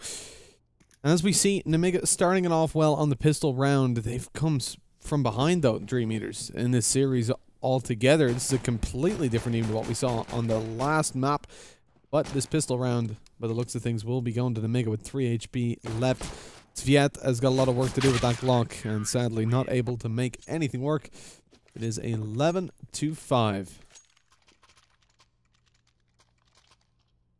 Yeah, a good showing in a pistol round there for Nemiga that they, of course, needed to keep themselves competitive in this game. Without it, they likely would have been going down massively before they really seen any rifles. So puts them in a good position. Going to be a full eco, of course, this round from DreamEaters. They have one flash being invested into, and that really seems to be the extent of the investment that they've actually gone for. And it looks like they actually will find some action, because to start things off, Nemiga pushing straight up mid. You can see pretty much the entire DreamEaters lineup holding for that aggression. And with the Glock, the opening frag being found on Robo, Box in such an awkward position, he could be overwhelmed, but he has some help, luckily enough, and the AUG gonna chime in alongside the MP9s, and with that leaving only Kinky alive, which didn't last too long. But overall, DreamEaters, I think they're gonna be pretty happy with the damage they got done in that round. 2 kills for a total of $200 investment. That's something that they definitely will be seeing some positives from. Gonna, of course, damage the boys somewhat in this round for Nemiga, leaving them with a couple of SMGs. Yeah, indeed. 2 SMGs carried forward. 3 AUGs, though. They can certainly do their fair share of damage. We do see a pause coming in, presumably going to be from DreamEaters, to discuss exactly where they're going to dispense their utility and sort out their buy, because they have the opportunity for Sviat to maybe take out an AWP, drop it to speed, and of course then Sviat would have to play glass cannon in whatever he got, or glass rifle. He'd have no armor, which wouldn't be ideal. It's never really ideal. We're probably discussing whether they want to do that or not. I suppose Crad can do it as well. Either player could drop an op. B-side up against a buy like this, the op won't be the most important weapon in the world, but it always helps to have one. And so far, I mean, in this series overall, Nemiga have, I think the way that they've fallen behind the most is just they have 6 opening kills in total. 6 opening kills and 6 rounds connected. They were doing really well on the last map. I think DreamEaters, it was like 10-1, and DreamEaters had 5 opening kills, despite only 1 round on the board, because Nemiga were just abusing them and pulling back situations where they really shouldn't have been able to, being 1 or 2 men down. Or even when the opening kill was found by DreamEaters, it was an immediate trade that would go through. Right here, though, it's certainly a different story, or has been so far.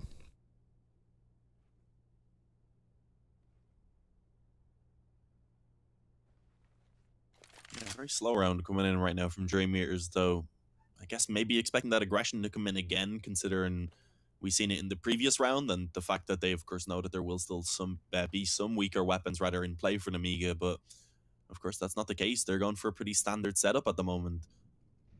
DreamEaters only now beginning to look like they want to go forward, try and get some control for themselves, and it looks like they're going to put a little bit of pressure on A. I guess the goal of that is to try and pull the players off of mid so that they can take control over towards short, etc. But the problem is they lose a player in the process. They get mowed down as they try and go up short as well by Robo. And with that now, even with that one trade from Crad, it's still a 4-on-2. That doesn't look great for DreamEaters. Nemiga in a good position in this opening gun round here on the second half. But look at this, yeah, trying to hunt down the frag, eventually finds it. But again, the trade comes back in, leaving only Crad on 2 HP.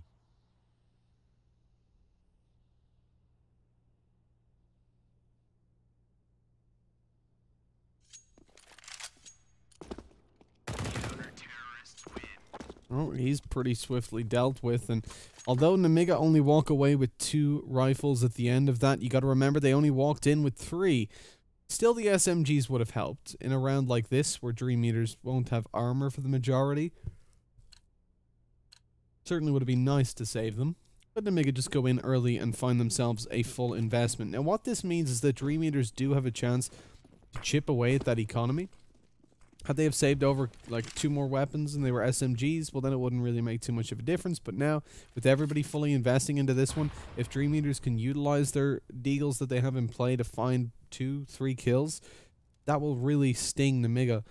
In the next round, you'll probably have some FAMAS coming out, and then even further, if DreamEaters were to win that round, the reinvestment would be impossible. So it's a really nice position that they're in, already ahead 11-7. This round doesn't seem to be going anywhere for them so far, failing to hit their shots. Kinky does manage one on the lollipop, though. It opens up the A-bomb side a little bit. Only the one kill found. And although it will still sting a little bit, you can see Box is high on economy. He can afford to drop a weapon a little bit later on if needed, or even now towards Lollipop to help him out. Indeed. He probably will have to drop it now, yeah. So, it's looking good for Nemiga to start things off, but of course now this is the first, I guess, real gun round for DreamEaters. They have the op coming out this time on the Speed Act. They have the Kevlar with it as well. They have a decent amount of ability to back up the bio for all. And this is where they need to start picking up some more rounds before it gets out of control. And look at that crad! The movement makes him survive. Over the shots of the initial player, ends up coming in with one of his own. Speed Act, he comes in and assists as well, of course, to drop a second player. And with that, DreamEaters, they managed to actually start this round off with a quick 5-on-3. That aggression from Nemiga just shut down immediately.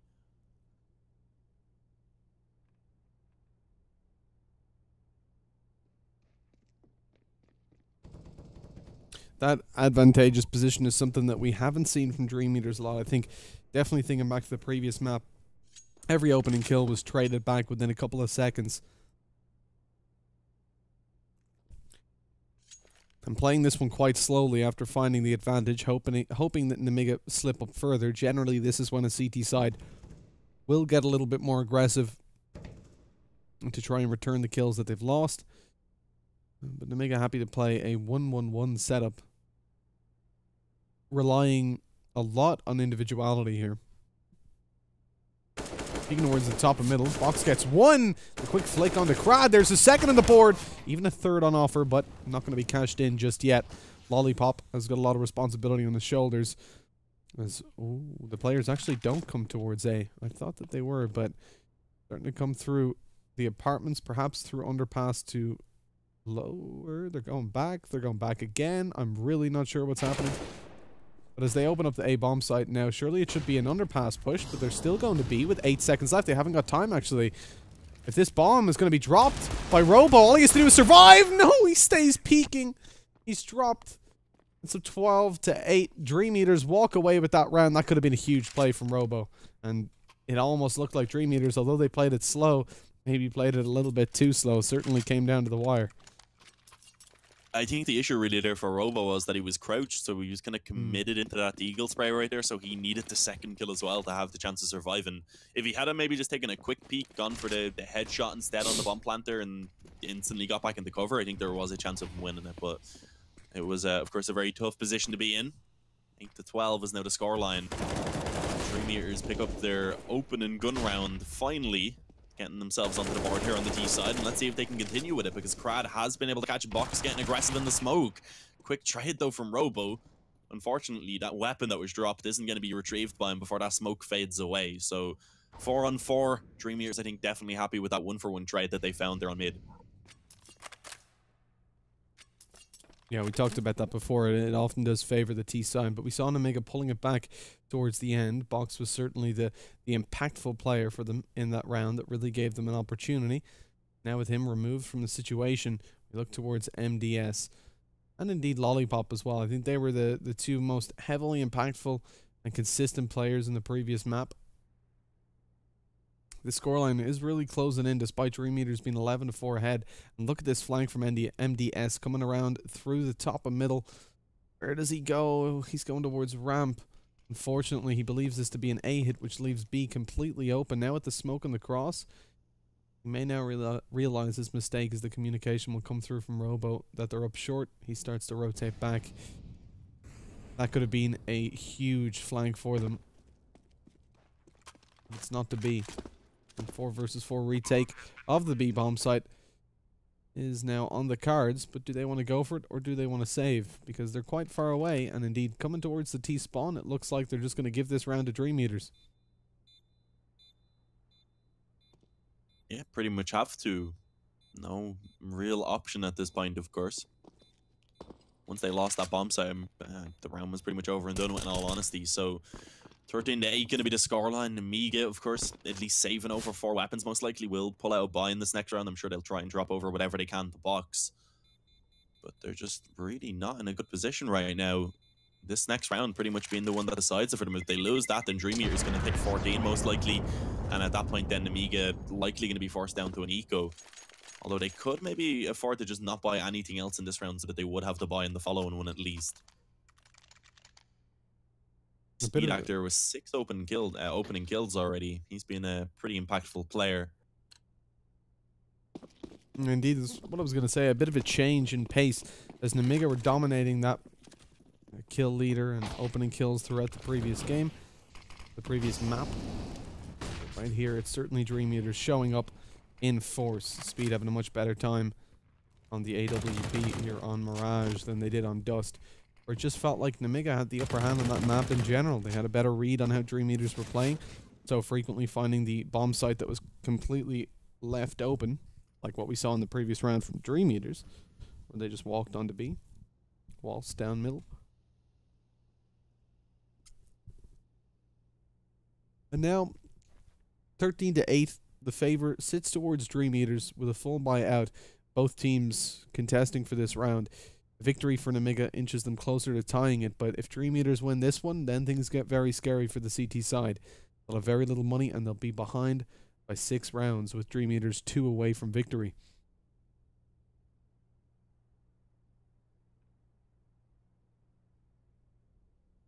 So much middle control in play for DreamEaters at the moment. Smoke goes towards the connector. There's a Molotov to make sure nobody's going to be pushing up anytime soon.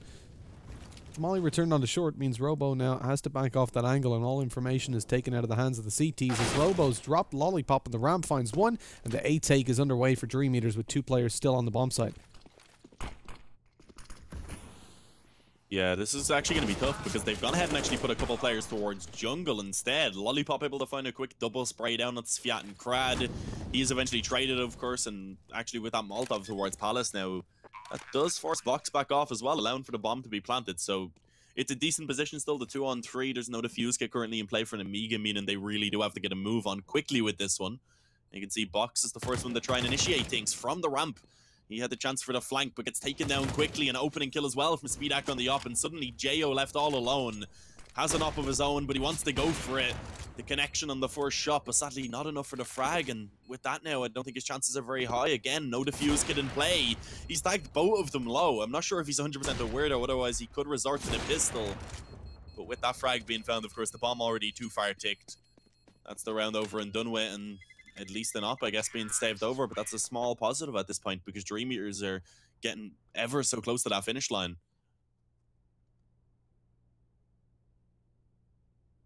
Indeed, inching closer and closer as time goes on. Now Nemiga have the weight of the world on their shoulders here on the CT side. They've got to show us what they showed before, winning the first 4 rounds straight on the CT. It was DreamEaters. So, interesting. Nemiga have won both pistol rounds, and they've won the first 4 rounds of each half. That's what's brought them here. And then, of course, 11 straight rounds for DreamEaters. In the previous, they're on track to repeat the same. Finding the last 3 in a row. Nemiga land an opening kill at least. Despite Lollipop going down low, he can go towards the CT spawn. He wants to play a long-range angle with the AUG, minimize the chances of him being hit down, but he stays up close. I'm just going to be spotting out the information. There won't be any info to spot, though, as DreamEaters are already rotating towards that B bomb site, gravitating in. Nemiga have a 2-man hold, but both with a FAMAS.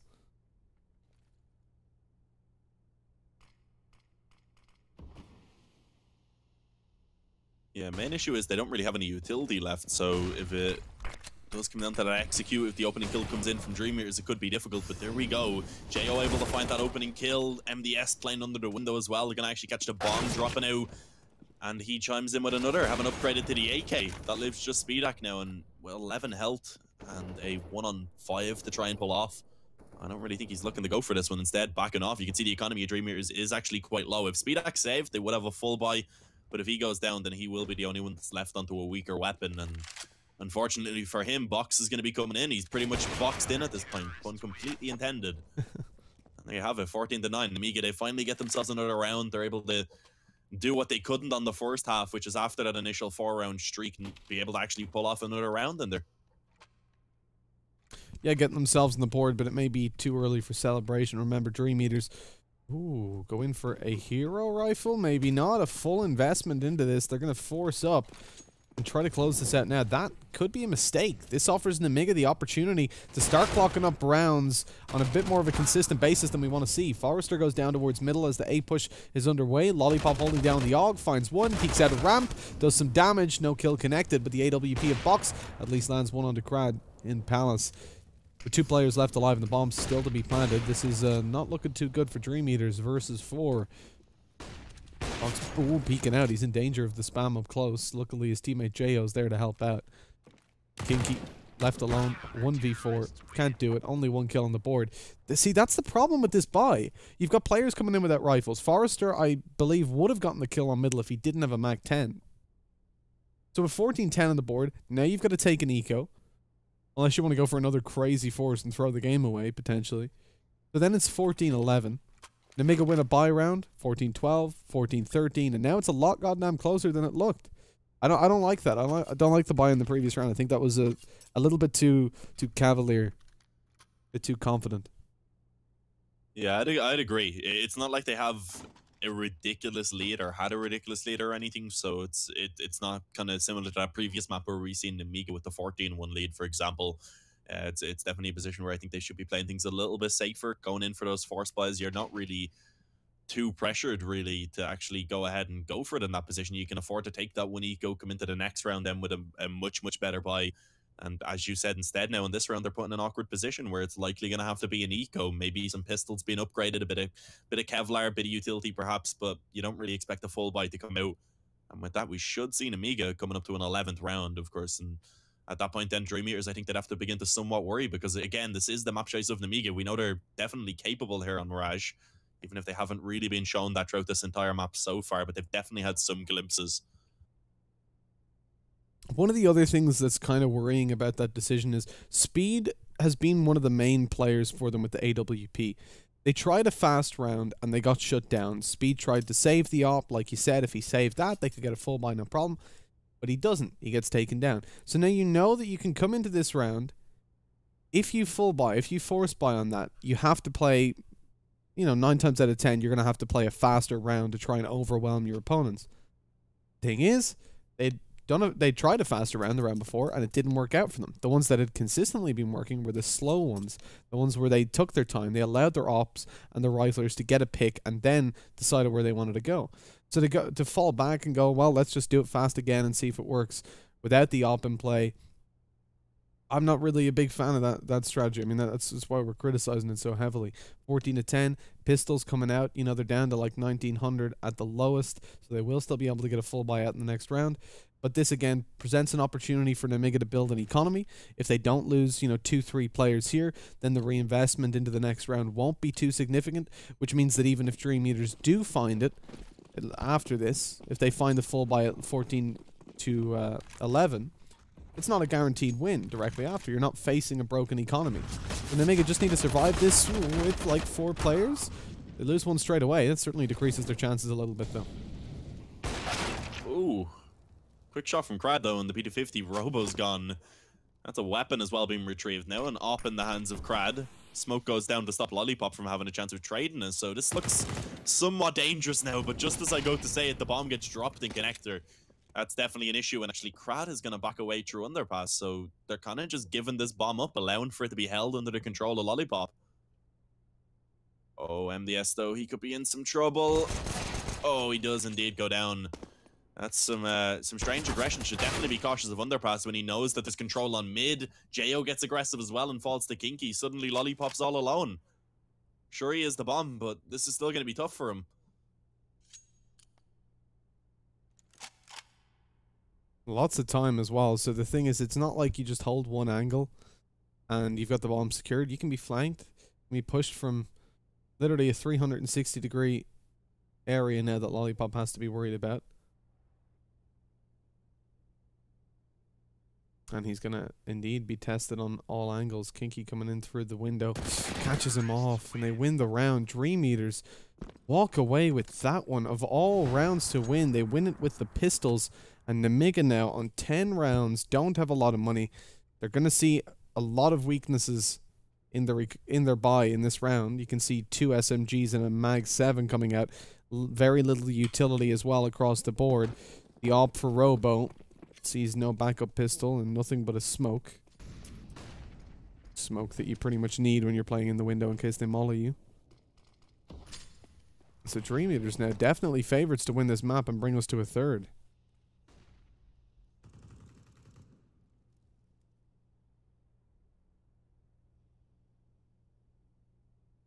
Yeah, that's just a heartbreaking round, really, for Nemiga to lose right there. And I think with that now, Cash is looking to be very likely.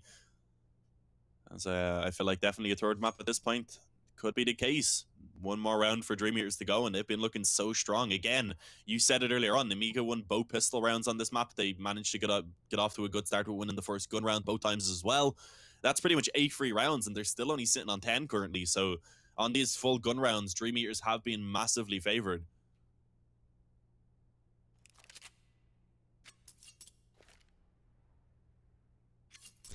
Looking at MDS right now is bringing me back to the good old days. I remember when the Scout used to be 100% jump and accurate. This was my role. Either a Mag 7 or a Scout in the B apartments. This can still be very dangerous to this day as JO goes down. Molotov's not going to be connected. MDS hiding in the smoke. Misses the shot with the Mag 7. And that's the map pretty much over. The B bomb site secured for DreamEaters. They've got an AWP coming in for the retake, but it's 2 versus 5. This is where normally you'd see a save coming through. Obviously not possible in this situation. And there you go, pretty much. I mean, Lollipop has to ace. I'm not saying that MP9's a bad gun, but it's a bad gun. I mean, it's a bad gun when you're up against all rifles with Kevlar. So, yeah, I definitely would agree. I think you can go ahead and say that it's definitely a bad gun in that situation when you're in a 1-on-5. But yeah, a good showing, a convincing showing from DreamEaters, and I'm really excited to see how Cash is going to go now. Yes, indeedy. We're going to be getting into Cash in just a couple minutes, but for now, we're going to take a very quick break. See you soon.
As I wake up every morning, I wish the day would end, because a day without you in my life, I don't know how to mend. And I was like, eh, eh, eh, eh, oh, oh, oh, oh. You were like, eh, eh, eh, eh, no, oh, no, oh. I was like, eh, eh, eh, eh, oh, oh, oh, oh. You were like, eh, eh, eh, eh, no, oh, no, oh. Come on, let's rewind till I smile, that look upon your face.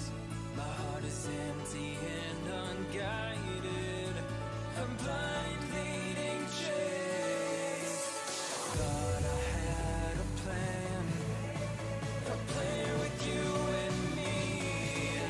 Was it telling of my own dream, breaking me down to my knees.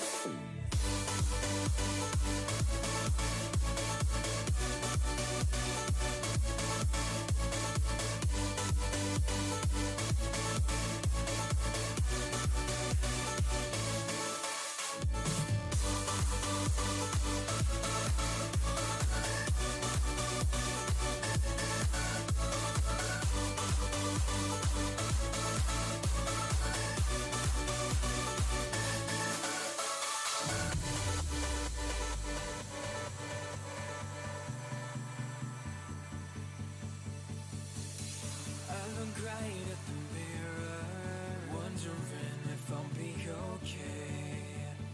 My head is telling me nothing, it's got nothing left to say. And I was like, eh, eh, eh, eh, oh, oh, oh, oh. You were like, eh, eh, eh, eh, no, oh, no, oh. I was like, eh, eh, eh, eh, oh, oh, oh, oh. You were like, eh, eh, eh, eh, no, oh, no, oh. Come on, let's rewind till I smile, that look upon your face. My heart is empty and unguided, I'm blind leading chase. Thought I had a plan with you and me. Was the telling of my own dream, breaking me down to my knees.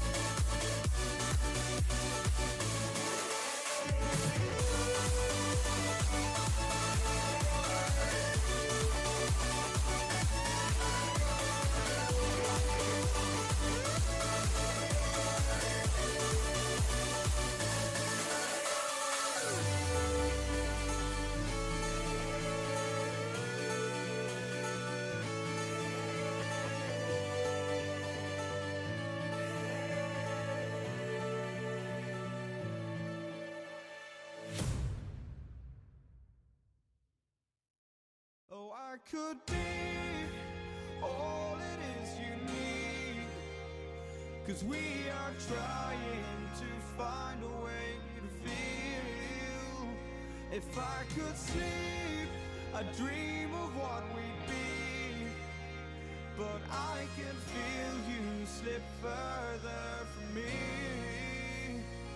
Oh, it makes it hard to be when you are all that I want but don't have. And I'll run into the sea, follow this heart that escapes me. It escapes me, and I'm lost. Forget me, all I was, and become everything. All I wanted.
can't wait forever.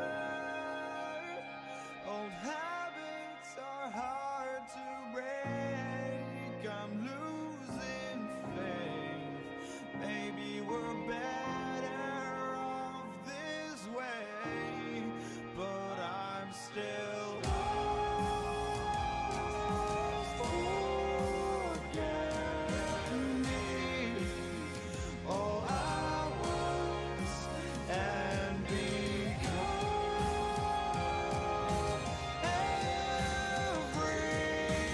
everything. All I wanted.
Loot.bet.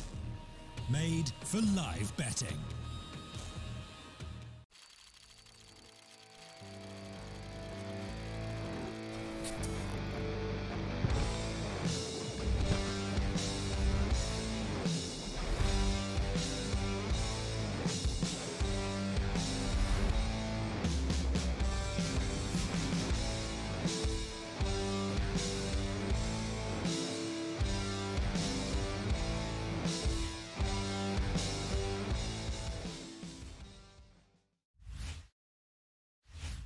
And welcome back, everybody. Nemiga versus DreamEaters. We're going live with map numero 3 in what has been a pretty interesting series so far. Nemiga absolutely breezing through the first map. The second didn't quite go according to their game plan. Here we come onto a pretty even ground. As you can see the stats on your screen there, although it is a 51% T-round win percentage for Nemiga, I believe, in general. I think this map is a pretty nice middle ground for both of these teams as we come into it. Neither of them particularly shine against the better teams. Or play, indeed, against the better teams in this. I think they've both played against relatively low level overall and had similar enough results. Yeah, it's definitely a map that neither team really plays too often. I think in the last 3 months, both teams have played it maybe once. So it's definitely going to be an interesting. I wouldn't even call it a middle ground, to be honest. I did say that earlier on, but I'd say it's more towards the bottom for both sides, which I think means it's going to be hopefully a very interesting match. It'll probably be some scrappy CS, as it normally is when it comes onto a map like Cash, but I'd say even more so in this matchup. The only thing I would say is I would slightly lean towards Nemiga overall because, so they've each played it once in the last 3 months. DreamEaters was versus Simon, and they lost 16-11. But for Epsilon, it was a bit of a better situation. Sorry, for Nemiga, Nemiga, they played against Epsilon. There we go. Yeah, you so it's gave a better it away, situation. Mitch. I know. I ruined the point. Spoilers. Now. They also lost 16-11, but it was against Epsilon, who are, you know, a better team in general than Simon. I think is a fair statement to make. So putting up better results against a better team. But it is very hard to favor them, especially considering the fact that Nemiga beat DreamEaters 16-3 on the previous map the last time they played, and then on the last map this time around it was DreamEaters taking the victory. So it's up in the air at the moment. I think, especially with Cash being a map that allows a lot of individuality, and we've seen individuals on both teams popping off. Yeah, that has kind of been a consistent for both sides, but let's see who's going to be able to do it here and now on Cash, because of course this is what it comes down to. Map number 3. The winner of this qualifies, of course, for Loot.bet Season 2. So there is a lot on the line for both of these sides, and it looks like Nemiga want to try and bring it towards that B-bomb site, is splitting towards Checkers. And actually, they do manage to quickly deal with most of the defense. It was a stack from DreamEaters. They had 4 players on this side of the map, but they lost 3 almost instantaneously. Leaving, of course, Kinky in a very tough position. He's forced to fall back off. Crad now coming around the intervent gives away his position as he shoots at the body of a teammate as well, to be specific, which is strange that baits him out. But as he gets taken down, Kinky left all alone, a 1-on-3. 1-on-3 with a swift conclusion as well. And that is going to be, I mean, a start for Nemiga. It might not be an amazing start just yet. I mean, I'm not going to lose faith in DreamEaters based on what we saw from them in the previous map. I think they'll be able to recover from losing the pistol. But the thing is, this will be a second round, most likely on the board for Nemiga coming into it. As, of course, it's a full eco from DreamEaters. We're not seeing anything upgraded, no utility whatsoever. Even still, they find 1 kill. The SMG's happy to answer back. Although Lollipop's got to be careful, both himself and Jo are low. Cleaning up the round with just 1 loss isn't too bad for Nemiga. The reinvestment's very much possible for this. DreamEaters, talking about investment, they've got everything they could possibly want, except perhaps an AWP. Speed hasn't bought yet, so the glass cannon potential's there. I would rather see him with a rifle. Ooh, but he goes in for the glass cannon.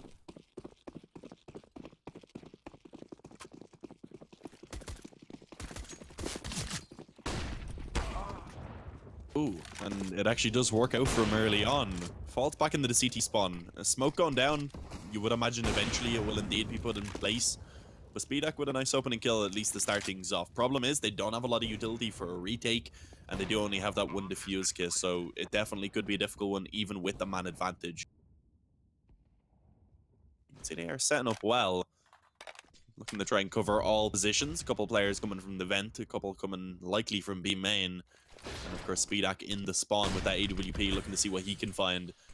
But time beginning to run down. Roughly halfway or so now, as we're still really yet to see DreamEaters push forward. And when they do eventually, Vox finds the opening. Jo does get caught in the open and taken down. And Forrester, he's doing a great job right now. 2 headshots come in. Lollipop lines them up to 1v4. What is that, Mitch? We talked about individuals. We talked about it. We said we've seen players pop off on both sides. And my god.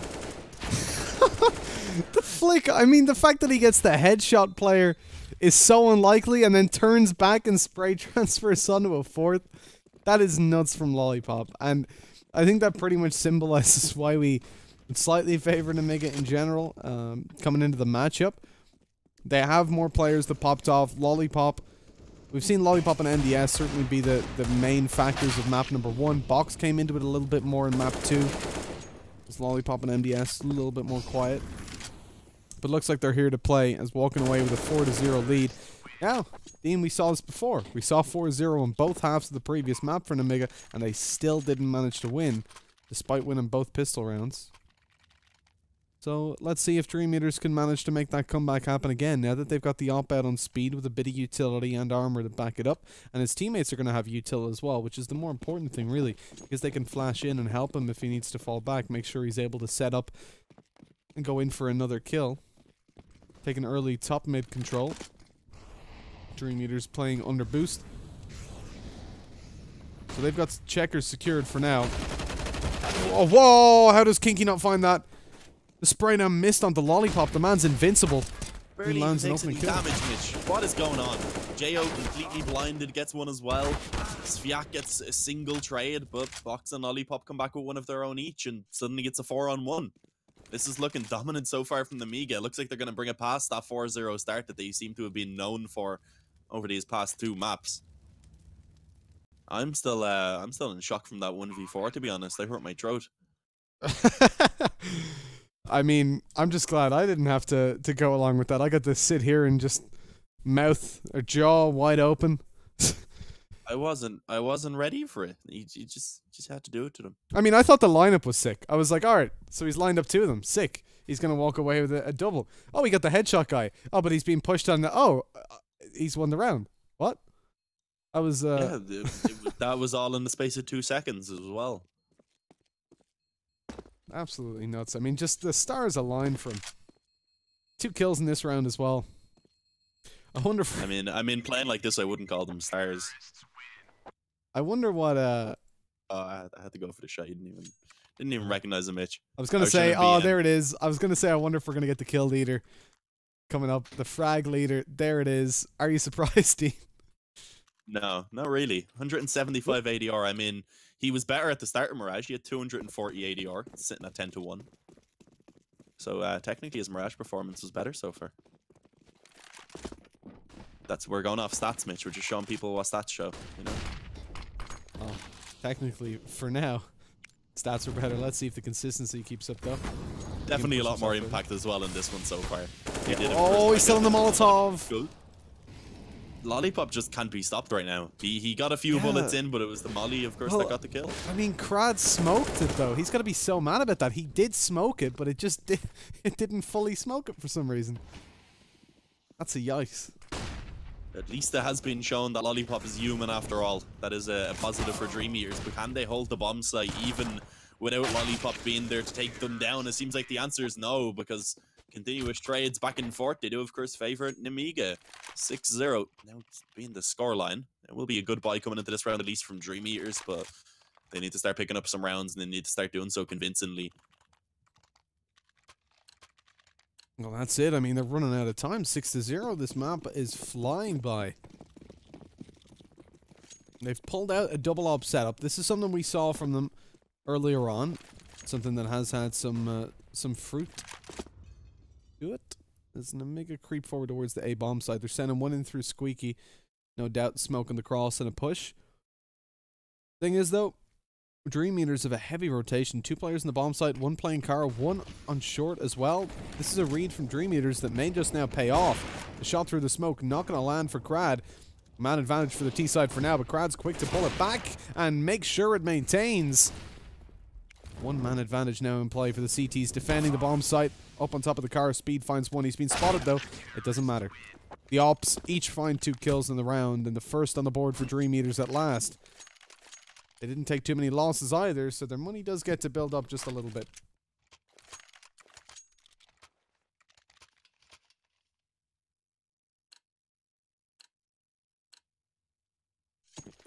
Yeah, DreamEaters finally getting that round, but of course, there is still some money for Nemiga. They were able to buy into this one. They'll likely scrape together a buy in the next round as well if they wanted to, although I'd probably prefer to see them take the eco with the lead that they do have, but let's see. For now, they're focused on this round. Of course, DreamEaters, they need to try and chain these together. They don't want to be losing one immediately after finding just a single round.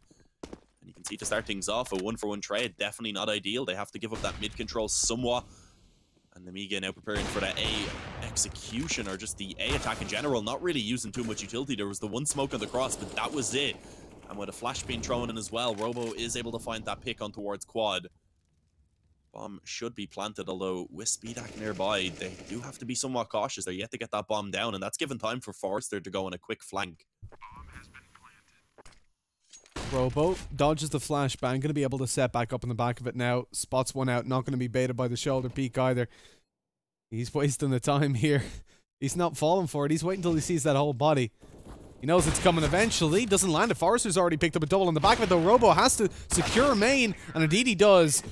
Landing the final kill onto Forrester with Box, as we saw, taking down Speed. Right in between it. A very swift round for Nemiga once the kill started rolling for them. There was a second where it looked like DreamEaters had it. The double kill from Forrester certainly looked promising. But Nemiga pulling it back into a 7-1 lead.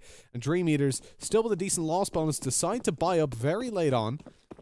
We're going to have Sviat with a UMP with a Oh, he does have armor. Never mind. I thought he didn't have money. So he's got armor, double op setup as well, but utility's lacking in this round. That's the only real weakness right now as the push comes towards B, and speed, making the whole team look like a weakness. Finds a kill, but is going to be taken and torn apart by Box up close. Oh, Sviat's going to pop a flash over here to let them push out of heaven and CT. Yeah, taking their time though. Molly actually going to go in first. Box though, Molly in return. That's going to stop them from being able to push forward from heaven at all, and that just wastes so much time. Now they have to go around towards CT, Kinky, and also his teammate's going to be pushing in. Not too sure who it was, but it's actually going to be not too much of an issue anymore because it was Crad, but quickly he was dealt with. Kinky also fallen, of course, leaves Sviat in a position where all he can do is try and save, and of course his position has been spotted, I believe. Trying to hunt this down. Nemiga don't want to allow this op to be saved over. Gonna wait for each other as well to try and go in and at least ensure the trade. You have to say this is well played by Nemiga. Will they reach it though? Just about. It was actually Box who gets the kill from the back, spotting the shoulder through the gap of the van. 8-1. This is not looking great for DreamEaters. Of course, the loss bonus still built up, but in this round at least they aren't really able to get that full buyout. No, even with the loss bonus, it is sadly not possible. Meaning just a couple pistols to come out. Nemiga building up that economy gets a little bit scary soon with 8-1 in the lead. DreamEaters to consecutively win a couple of rounds is going to be difficult. Nemiga, of course, can feed, or can reach rather, into their bank. And then, I mean, from that point, by the time they run out of money, their loss bonus is built up to allow them even more. Bye-bye. DreamEaters still in play towards the A-bomb side pretty heavily. 3 players there, 1 on short. The setup that worked for them in the past. That was with rifles, and that was when Nemiga decided to fully dedicate towards A. Not giving away any information. They're not peeking A, they're not peeking B, they're not peeking middle. It does give a good chance because Nemiga are going to get a little bit stale. They've already ran a minute off the clock. And at this point, they know they need to push somewhere. They need to make something happen, so they risk running into all these pistols. What DreamEaters were kind of angling for, and the bomb is still towards the A-bomb side. It looks like it will be an A hit. DreamEaters have a real chance to clock this round. Oh, maybe not though, because they're about to push into main. They're spotted. Robo spotted at least 3 at this point. They should be rotating to B, 30 seconds on the clock. They want to dedicate themselves to it. Yeah, that's kind of strange. Honestly, I thought they would go back towards B as you were kind of hinting at, but they decided against it, and it looks like it should still work out for them. One more player, though, on the bomb site to deal with, and he will swiftly be taken down. Forrester in the spawn has been spotted, and also quickly dropped. 9-1. Nemiga, they managed to overcome that stack without actually losing a single player. They spotted the stack and decided to just walk straight through it. That's really the only way you can put it right there, Mitch. That was a strange approach, but they managed to make it work. DreamEaters back on the buy. Double op setup going to be coming out. Crad and Speedak. It'll be interesting to see where they take them, and it'll also be interesting to see if they're maybe willing to try and get aggressive early in the round now to, I guess, kind of stop Nemiga from being able to execute these plans, because so far it's been going very well for them. Oh, I think that was sure to smoke over on B. I believe it may have actually been Checkers, but either way, definitely not the start they would have been hoping for. Forrester already taken down. The man advantage is just so much harder to work with on the CT side, especially considering even when Nemiga do make those full pushes, it's always a struggle. One of the pivotal factors, though, for DreamEaters, indeed, in the only round they won, it was the double op setup that shone through for them. It's just becoming reminiscent of Dust 2, though, at this point. We really need to see DreamEaters clocking up this round. There's Kinky up close. He finds 1. He finds 2 on the Hog spray down. Going in for a 3rd. Doesn't manage it, but Speed's there to land more. And there's still 2 players to be bomb site. Nemiga with a man disadvantage making this push happen. It's going to be very difficult because behind that smoke, they're not going to get any information on how many players are here until it's way too late.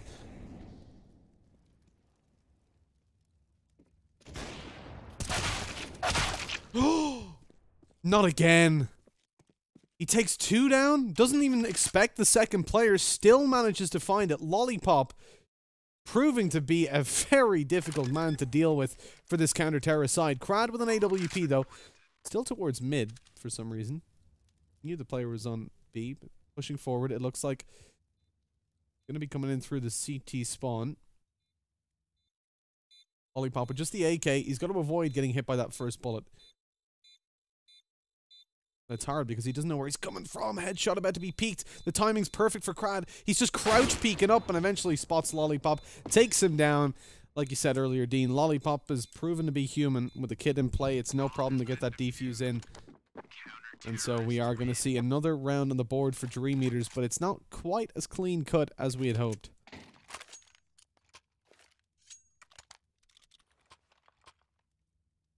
Yeah, still 9-2. It's still a big deficit, of course, for DreamEaters to try and overcome. And of course, a decent economy has also been built up for Nemiga. I mean, they buy into this round, they buy into the next one as well before they really begin to run into any issues. And at that point, of course, lost bonus will have begun to have actually built up for them. So it's very tough. And look how quick this play comes in, straight towards B. The initial player jumping around the corner, acting as a bit of a distraction, allows for Box to actually open things up. But Crad dropping the bomb gives them a little bit of hope. It kind of slows things down because that is going to have to be retrieved from the pit. And of course, having to be cautious of heaven. Oh, that Molotov went down at least.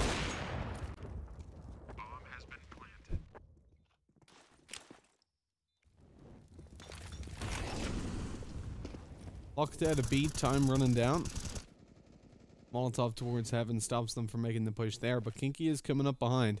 Problem is, Nemiga have sent a flanker out of their own, coming in through middle.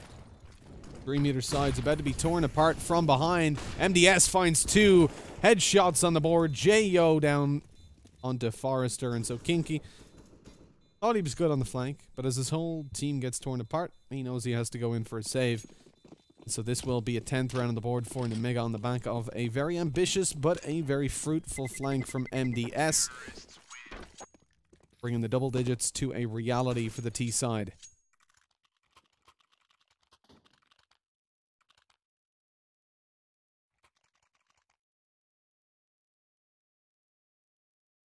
Yeah, fortunately for DreamEaters, no resets anymore, but it is still, I guess, in some sense a reset because it does put them back down onto the eco, puts them down 1 level of loss bonus, and it doesn't really give them much to work with in this round, which of course means Nemiga likely to find 11 before they go up against the full buy again, so it's just not a good position for DreamEaters to be in right now. Of course, a reminder for anyone who may just have joined us is map number 3. The winner of this is the team that qualifies to Loot.bet Season 2, and it is going to be a very important one to qualify for. It's a big tournament, some good teams to play against, a decent prize pool, and right now Nemiga rather are showing us that they want it.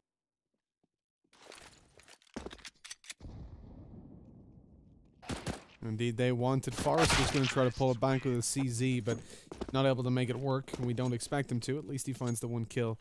But economy management is kind of out of the question at this point. This late on with so much money in play on the T side, it's going to be hard to push them down to an eco anytime soon. DreamEaters looking to find themselves the next 2 rounds in a row to close out the half on 11-4. But even with that scoreline, it becomes incredibly difficult to pull things back. We saw it, Nemiga attempted on Mirage and it wasn't quite possible, and that's if DreamEaters find the next 2. Their best chance, they won't be giving up just yet. Their final chance to get into the Loot.bet Season 2, like you said, Dean. Oh my god, it's not looking good at all. It's just perfect from Nemiga. There's always the trades coming in. It looks like someone is doomed on the Nemiga side, but out of nowhere, a teammate pounces in to save them. Or at least get the trade very efficiently. It's just been so well played so far here on Cash from Nemiga, and I don't really think they're showing that this isn't a map they play too often. On the other hand, DreamEaters is definitely looking a little bit stale and rusty. Oh, this is so awkward. He's just jumping around. Did he just 360 him? I think he may have.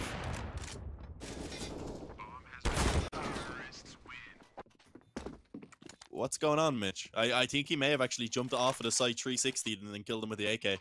Just to add a little bit of spice, a little bit of flair, you know? Dean, I'm going to be honest, at this point, I mean, Nemiga are just looking untouchable. I don't even think I can necessarily say that it's DreamEaters always completely whiffing their shots, because it is happening at times, right? We've seen a couple of moments where someone should definitely die, but the spray down just isn't there. But look, I'm just so aware, like, everything DreamEaters try, even when they stack the right bomb site, they push main, they make it go, let's just push it anyways. Let's kill them all. Lollipop's happy to 1v4. I mean, they're just so comfortable on the T side right now, and I feel like DreamEaters just feel just so kind of confined, so locked into a box. There's nowhere they can go. There's nothing they can do. You know, they see the back of a player, and as they shoot the first bullet, some guy walks out on top of them and shoots them. What happened in mid in the last round? They're just not catching a break. Not creating breaks for themselves, though, at the same time, you know. But it is just Nemiga playing out of their minds right now. Except for right there. Lollipop shut down by the UMP. Yeah, he's shown a sign of weakness. Will it be enough for a round win for DreamEaters, though? It's still up for an answer, I suppose, really. It's a bit of a stack, I guess, towards A right now. And actually, also, Forrester's got aggressive through B, so he's in a position that if they do come back towards B, he can have the info. The question is, does he want to try and actually go for the flank so that he can help his team win this round? Because, as you can see, Kinky on 5 health, Speedak really being the only one to hold this down. He's going to have to step up massively with the AUG from NBK. Luckily enough, not being mollied out, and let's see if they're going to clear it together. He gets the first kill at least. Will the trade come in? The answer is no. Speedak actually is stepping it up, and long range on the MP9. It will be Kinky with the final frag. That's 3.5 time there for DreamEaters to work with. Definitely not ideal, but if they can come into the second half, get the pistol, and get off to a solid start, you can't count them out. Look, 3 rounds isn't a lot. But with a pistol round behind it, with a buy round, maybe a second in a row, you can start to close that distance in, but it really relies on you playing flawless Counter-Strike for the first couple of rounds. The pistols can be up in the air at the best of times. There where you can really see either team come ahead, and so long as they've got that individuality in play for them. As long as there's not too much of a skill gap. I mean, Team of Silvers probably couldn't beat Astralis in a pistol round. You can certainly see, like, whenever a team's massively favored to win, sometimes it does swing back. So, an important round for both teams. If Nemiga can find it, they may walk away with a win.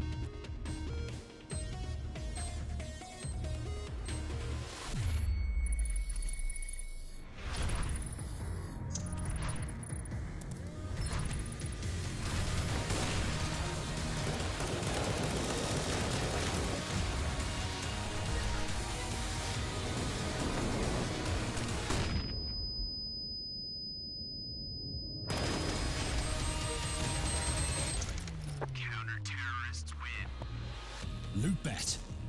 Made for live betting.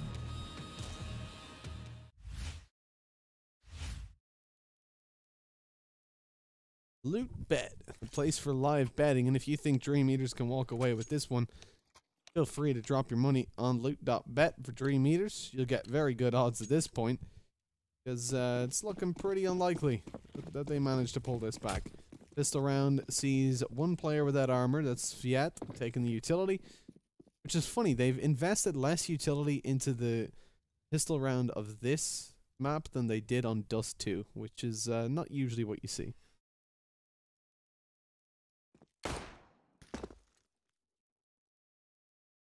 Yeah, slow start into this one from DreamEaters. What are they going to be doing towards the end of the round, really, is the main question. Of course, Fiat has a smoke, a couple of flashes in place, so they can go for some form of basic execute. And with their current positions, it looks like that will eventually be brought over towards A. Maybe just a smoke on the cross, a flash being thrown out, maybe the second flash being the one they actually move forward on. Or maybe just the initial flash to get out of main, and then one towards the bomb site definitely could be useful as well. And here we go. Perfect. MDS gets blinded up, forced back off into quad, but he's still finding the kills. Able to actually find 2 for himself. Assisted by Jo, who gets 1 before going down. It does actually put Nemiga in a favored position with a man advantage, and actually make that a 2-man advantage because Lollipop is able to catch the lurk on mid. And there it is. Final kill comes in by Lollipop. He just continues to frag like a crazy man. He's sitting at 18-8 right now. Jo as well having a great game, 20-7. Boxa 17-7. It's really just everyone right now on the Nemiga side stepping it up.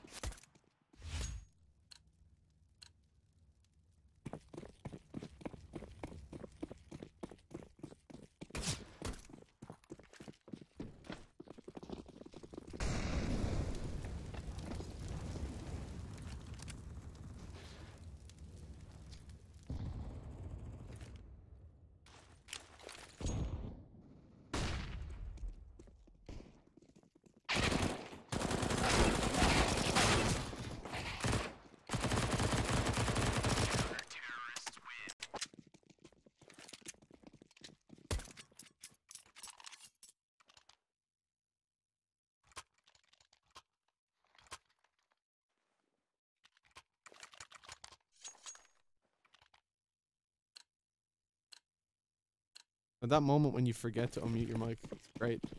Great, Dean. Do you forget to unmute your mic, Mitch? I did.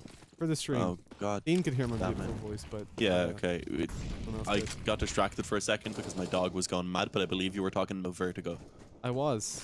Let's Yeah, talk about you- this you were- round, though. Let's segue. Okay, yeah. We'll get back to that in a moment. We'll have a little bit of time, hopefully. Well, maybe not if Nemiga make this a quick 16-3. But we hope for some competition at least. So we hope DreamEaters can put up a little bit of a show in here on the T side and at least show a respectable performance. Not looking good though. Already the opening frag came in from Robo. That's a man advantage early on for Nemiga right now, putting them ever so close to map point. And of course also with that qualifier point as well. You know, look, the one thing you don't want to run into in this round is the AWP. It's the only weapon that's really scary at the moment. You've got majority SMGs and a FAMAS in play for the CT side. Moving towards the A bomb site where they know the op isn't. Just for now. Gotta make this push happen. Utility's already expanded. Here come the flashbangs. The second catches MDS off guard, but J.O. only with one. We're into a 3v3. But with the bomb side in favor of DreamEaters, 16-3 maybe about to be out of sight and out of mind. Good utility usage. That nade bounces a little bit more than it was supposed to. Could have actually gotten decent damage with that nade if it had landed on default as well. Robo takes down Crab, over peeking towards the forklift. Box coming into the rotation is a little bit late, but it's just going to be Robo waiting for someone to peek. Flash goes over, taps away. Robo's gone, so is Lollipop. Through the smoke, Forrester finds it, and Box is all alone, trying to pull off a 1v2. It's not looking great with an MP9 in play. Lands the first anyways, coming around the forklift. Doesn't find it. Forrester, the savior of the round, comes away with 3 kills for his team and 14-4. Chance emerges, but that was Nemiga's bonus round, remember. Now they still... Well, they'll probably take pistols and then get a really strong buy, possibly even the double op setup for the next round.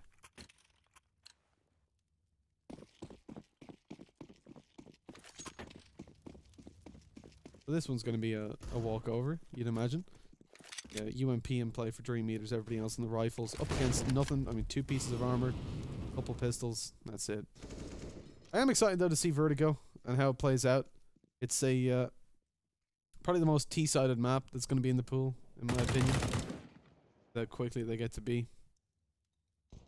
Yeah, I'd probably agree. It's definitely going to be interesting, and I think maybe a lot of people overreacted badly to it, but it could be a decent map for competitive play. I think the kind of thing is it definitely should have been tested properly before being put into the pool, rather than just kind of coming out of nowhere, you know. I guess maybe if you were keeping an eye on it, you could have had a bit of an inkling that that's what they were going for. They were trying to adapt it to put it in, but it was kind of left field, especially for cash to be removed. This map we're on right now, no longer in the pool. We won't be seeing this at majors anytime soon. And we won't be seeing it any longer in this tournament. This is the last stage that will include cash, the qualifier. Once we get to the main tournament, main stage, which will start tomorrow, we have Vertigo coming through. And So- I guess it's probably okay that we do say that it was actually voted for by the teams in a majority to put Vertigo into the pool for the rest of this tournament. Indeed. So it's for the players, by the players. Indeed, the rule set was made before the change came out, so the tournament went to all the teams. They asked them whether they would like to see Vertigo in the pool or not, and a staggering majority of them actually said yes, which I was surprised by. I would be very shocked if we see it a lot. I think most teams are probably going to ban it. But then again, at this level, maybe that's where teams are going to think they've got the edge, right? If you're...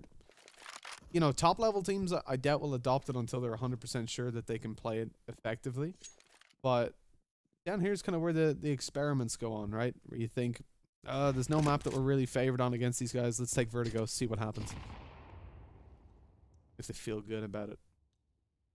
I mean, the second the map was put into the pool, I believe there was some players on kind of the mid-level teams tweeting. I saw one tweet for sure by, I think it may have been Whitmer, saying that there was already teams over in NA scheduling full days of Vertigo scrims in practice. So Oh, yeah. there definitely is teams already putting the time in. So I'm looking forward to seeing, because it's going to be so different from anything else we've ever seen, that it'll be a map really where teams can try and innovate. So I'm looking forward to seeing how it goes. But for now, let's get back to this game, because DreamEaters are beginning to somewhat build up a little bit of confidence, a bit of momentum. And slowly but surely, they are getting towards that respectable scoreline that I was talking about. But of course, the victory's still a long way ahead of them. Now, it is far away, but it's over the CTs from the bomb side as Kinky's about to discover. Coming in through checkers, trying to get a quick angle on the exiting counter-terrorist. Doesn't find it, so the save will go through. No one else is going to go out for the hunt. So I feel like the other thing about Vertigo in general is that it being such a strange map, teams are definitely going to be scrimming it to see if they want to play it. But we won't see for a while, I don't think, top-level teams playing it in an official environment just because it's so risky. If you're playing against a team that maybe has put in a little bit more work than you, or that has found something, you know, you remember the overpass, the pixel boost that went in, the 3-man boost all those years ago. Stuff like that is going to obviously be prevalent in Vertigo. There will be some things that players just don't know about, and maybe one team finds out about it and gains a massive upper hand. So I think it's going to, top level, be a while, but tier 2 kind of level, I think we'll definitely see it coming out a couple times. I'd be surprised if it doesn't get played a few times in this tournament, although I think most established teams will probably avoid it. I'll be wrong on that, though. Just depends how they feel. I mean, when you do the day-long scrims and you find out that, you know what, I kind of like how it feels, I like our T side or whatever, that's when maybe they let it through, because it's going to be a game of chicken, really.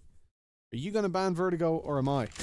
And if you let the other team ban Vertigo, and they maybe have a decent grounding on it, and they suspect that you don't, you could be in a lot of hot water.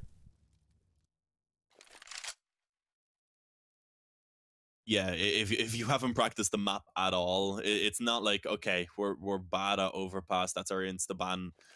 It's still a map that has been in the game for a long time, and you would know it somewhat. It's going to be so different with Vertigo if you haven't practiced that and somehow it comes down. Maybe if it's a different kind of veto system, it's a best of one. Maybe you just get the ban a map or so each, and you're really not confident on something. Maybe like maybe the likes of Nuke. Maybe that's your insta ban. The other team can play it really well. You need to take that gamble. If you go to Vertigo and you don't know how to play the map, it's going to be very interesting to watch. Yeah, that's certainly one way to put it. I think as well, whenever we see the favorite in a game, I'm going to make a prediction for the Loot.bet Season 2. I think during the main stage, the favorite team is going to be the one to ban Vertigo, especially if they're first pick, because you're going to suspect that maybe that's where the lower down team is going to try to catch you off guard. I don't think they'll risk it. This is not going well for DreamEaters right now. Being overcome by pretty much what was a full eco, and of course no time remaining. The bomb actually got dropped into the CT spawn somewhat as well. And with that, 15-6, map point being found finally for Nemiga. It took them a while to get there, but they have been able to do it. And as I said, they've done it off the back of pretty much a full eco. They had kind of the couple of weapons in play, but that was it.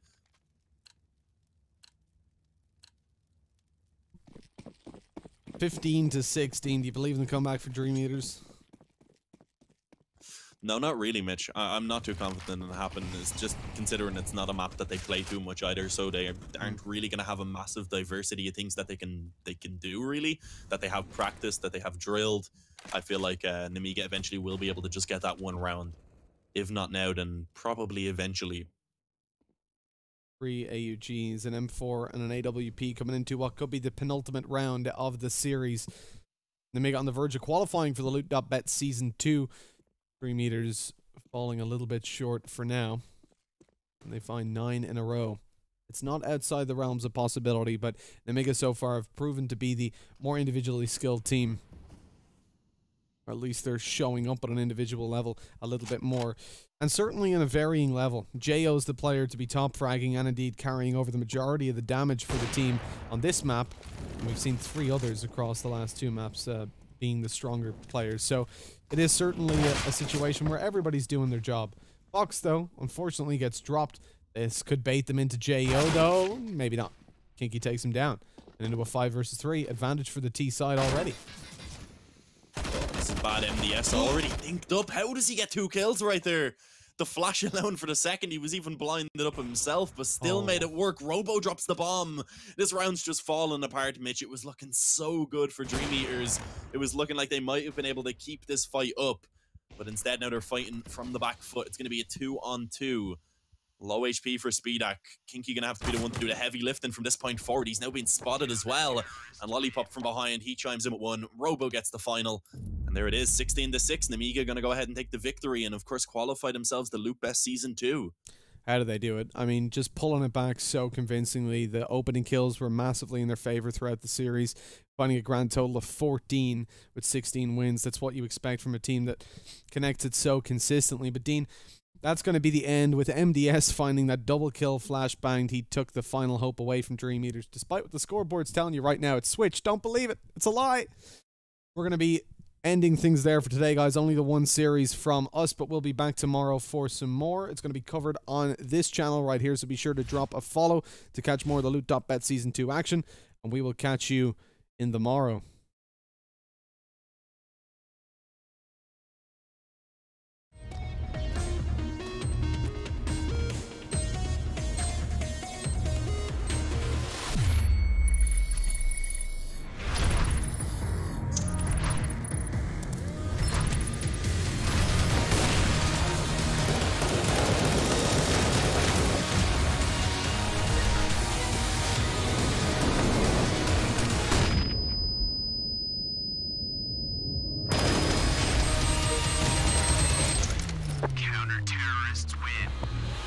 Loot.bet. Made for live betting.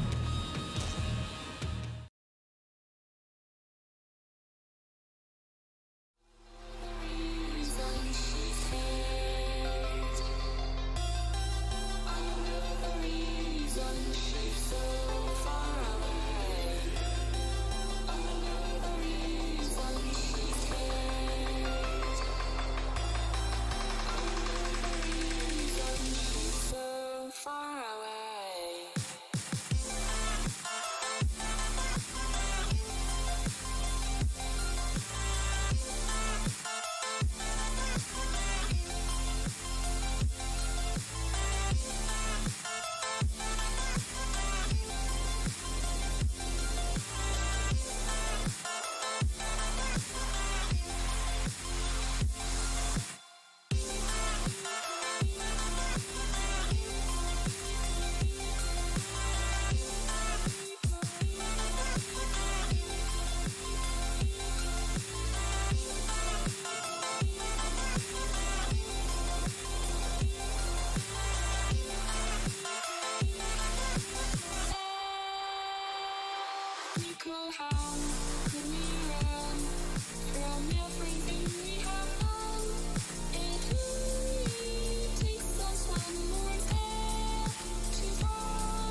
She's so far away.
Wanna be all saints, trying hard to be someone else.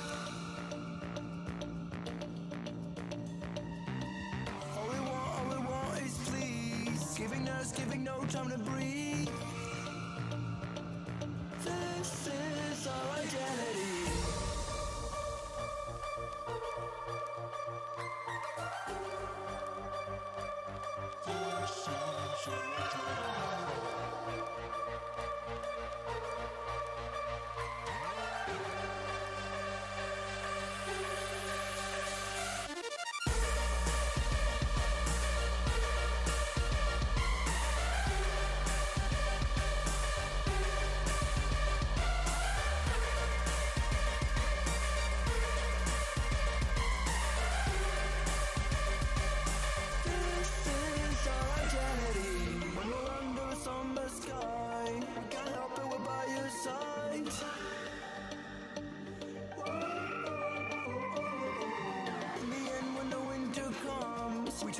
We can't help, we're gone.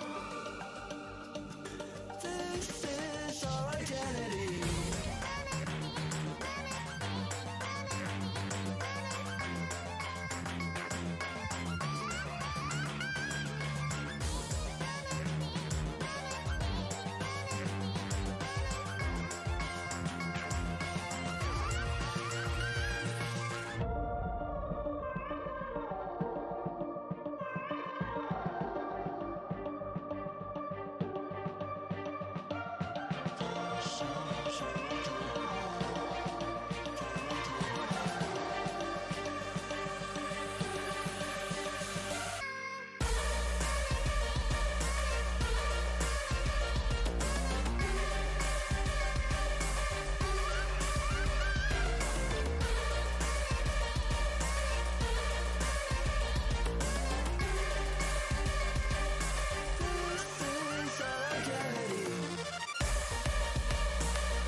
Confession that you're my obsession.